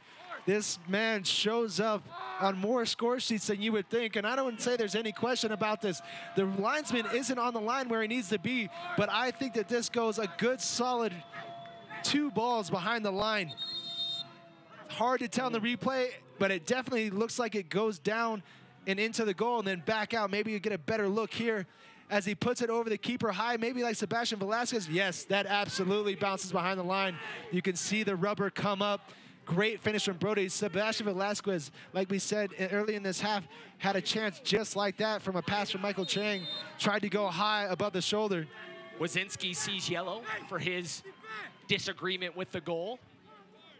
Obviously, he's on the ground, so he's probably not having the best view of this. But obviously, you're never going to be happy with the linesman when he doesn't call it for you. But what a great play there. That's what you need to do. Andrew Brody, who is one of the most reliable players on this Real Monarchs team, day in, day out, practice, games, whatever. This man puts his head down and just works his tail off, and he gets rewarded for stuff like that. Great finish from Andrew Brody, 4-1. Chandler Hoffman's night will be done after 86 quality minutes and a goal to his name tonight, his 7th of the season. Again, I wish they credited own goals sometimes to forwards because, like I said in the first instance, it was his run in that near post that caused the own goal to happen. Asante with a nice move there to cut through the defense. He's been a player that really I was hoping to see more of tonight for Phoenix Rising, a guy that's quality and has created a lot of chances. I know we talked about it in the 70s of chances created. That would rank 3rd in last season's final total for the year. But this season, blazing with opportunities, just hasn't been able to find himself in this game as much as he would like tonight. Yeah, that's an incredible stat. He hasn't really been able to stretch his legs. The Monarchs have done a good job keeping him in check. That's a tough challenge again. Pay down. Farrell will be called for the foul. 87th minute of play, 4-1 Monarchs. Pay is probably a little bit confused because he's normally the person that's dishing these things out, but his quickness and alertness to this ball is the reason why he takes this challenge, but does a good job to be there first to the ball and earn it for his team. Great ball through here. Masakashi's onside. Cashier, shot saved by Wazinski. Beautiful save there to get down to the ground and keep this one out of the back of the net. Velasquez to Chang. Chang takes a deflection and just wide. Wazinski with 2 great saves to keep it at 4-1 and keep it a little bit more respectable than 5-1. Master Cashier takes a little bit too long. Juan Mayer is probably upset with him for not just laying the ball across. As it comes back out, Sebastian Velasquez and Michael Chang with a nice little combination here. Plays it inside, takes a deflection off of Dia as he passes it in. And what a great reaction from Wazinski to get down for such a big man to his left and make a great save.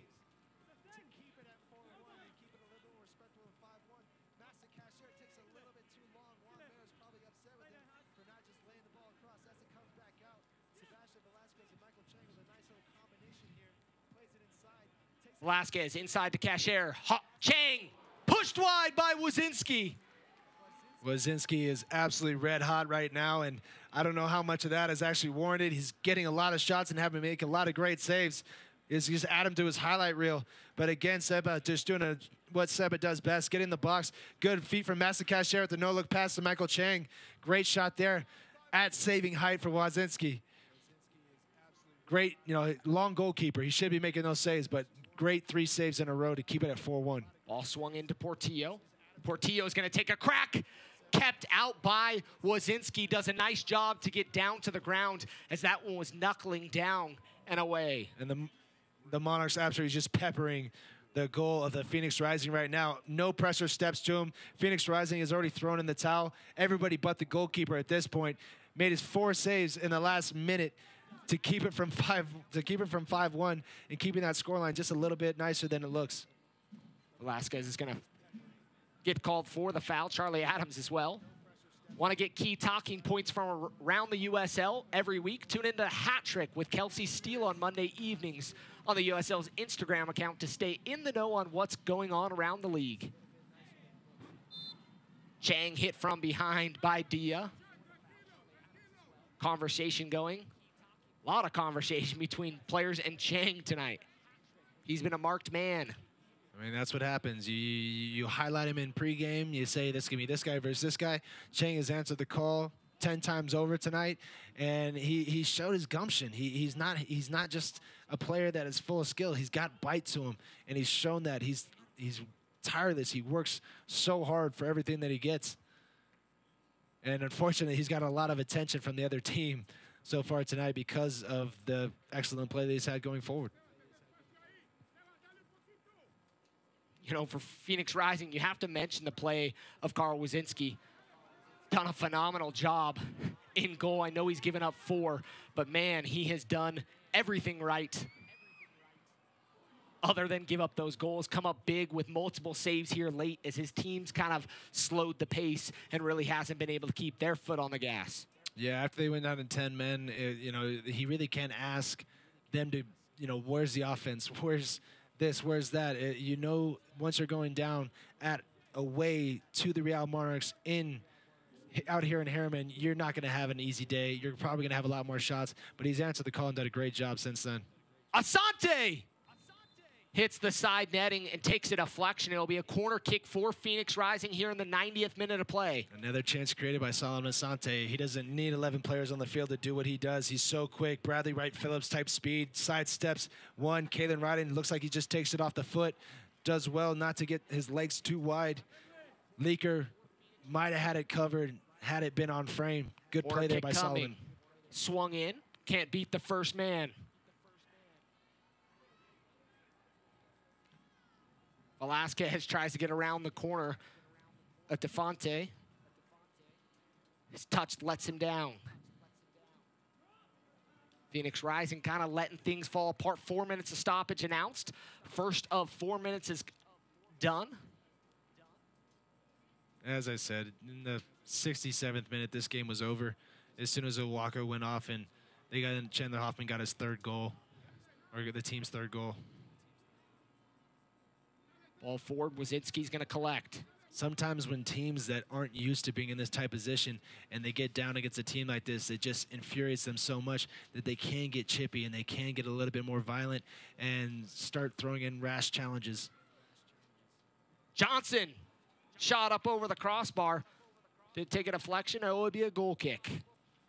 Looks like he took a little bit there. You definitely don't want to get hurt in injury time, but Phoenix Rising still carving out chances down to 10 men. This is not something that will please Hamas and Olave and the coaching staff. You don't want to see this. You want to see a possession spell. It's good to see all these shots, and you know, unfortunately they've been saved, a lot of them by Wazinski. But what you really want to see as a team, as a coach, is you want to see them be able to possess the ball and close out the game and see if you can combine. The coach would rather see 50 passes than 2 goals. Shot takes a deflection. Monarchs clear up along the back line. Phoenix Rising now pushing as of the last few minutes. Here in stoppage time, ball leaks through. Back to Leaker. Back to the plumber. There's been a few puns today I haven't commented on. It's hard to not say that one. The 3rd minute of 4 announced. Find somebody in the corner who can kill off the game. Here it is. Mare. He's inside the 18. Touch gets away from him, and a golden opportunity missed for the Monarchs. Again, it's a quick chance. It's a quick opportunity. Juan Mayer looks like he almost does a good enough job here, but his touch to get by Dia, who does good with his speed to cut off Juan Mayer. Wazinski times his run out perfectly, and as soon as Juan Mayer takes that second big touch, he's right there to collect it. Phoenix Rising gone all in here in the last few minutes. Velasquez looking to play in. Wazinski's going to come off his line. A nice ball there to Cortez. Cortez checks with the official on the far side to see if he's still on. And he's definitely going to lose a little bit of sleep tonight. The impact that he could have had on this game, getting 2 sitters. Riggy on the touchline. Ball still in, takes a deflection. Portillo clears. Lambert keeps it in. Asante on the top of the 18 takes a crack and wide. Couldn't get his foot around it. Chris Cortez getting 2 absolute sitters today on his favorite left foot. He did really well in the first half, holding up the ball and causing a nice little aerial battle between him, Pay, and Ryden, and winning it, and that's it. And that's all she wrote here at Zions Bank Stadium. Monarchs take the 4-1 victory. Behind goals from Andrew Brody, Sebastian Velasquez, Chandler Hoffman, and an own goal. Monarchs are going to move to 14-5-2 on the season. Phoenix Rising will fall to 11-5-5 and stay at 38 points. Monarchs are going to move back up to 44 points on the season and back atop the USL. Back atop the USL where they need to be. This is a great response to a game against San Antonio. You came in, you played the second in the West. You handled your business at home 4-1. Got a little chippy there in the middle, but that shouldn't take away from the classiness of this game. It was attacking end-to-end and very exciting game for these fans to come out here and watch.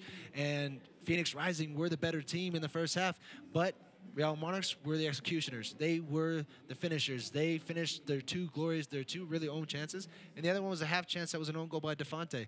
But they came out in the second half with the right attitude, put on that front foot, and were attacking from the get-go. Cortez finishes some of his opportunities, and this could be a completely different game, but the Monarchs really took advantage of their opportunities, making sure that ball found the back of the net each and every time. Late, they got a little sloppy. Mare had a good opportunity just here at the end of the game and wasn't able to capitalize. But for the most part, a pretty solid game for the Monarchs. Pretty solid game for the Monarchs. I thought that Wazinski for Phoenix Rising did an absolutely tremendous job today. There wasn't much that he could do on the goals that were scored against him.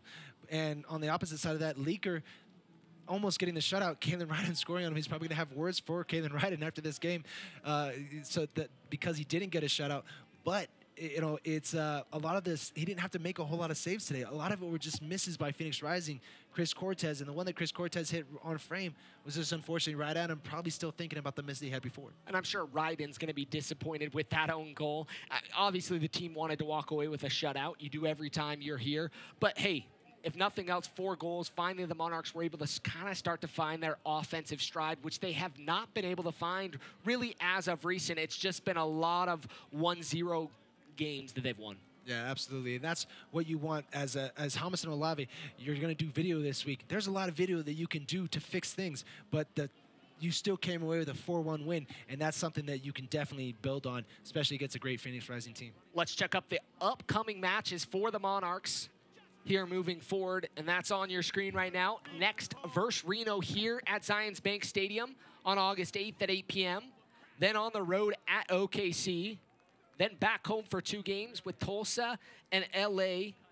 And then to finish the month at the Switchbacks FC in Colorado. So a tough schedule coming up, but opportunities. Teams that really have struggled. Reno's obviously a side that whooped upon the Monarchs here earlier in the season with a 3-0 win. So it's an opportunity for these guys to kind of seek some revenge and see if they can get that victory. Yeah, exactly. You know, you have these teams where you're playing against the tough teams. You take a hard loss against San Antonio 4-2, another team that's going to be in the playoffs. Then you do well against the Phoenix Rising. But it's the other teams. It's the low teams. It's the Sacramentos in the first round of playoffs. The teams that are going to come here and they're going to sit back. The ones that on the road, they're still not going to come at you.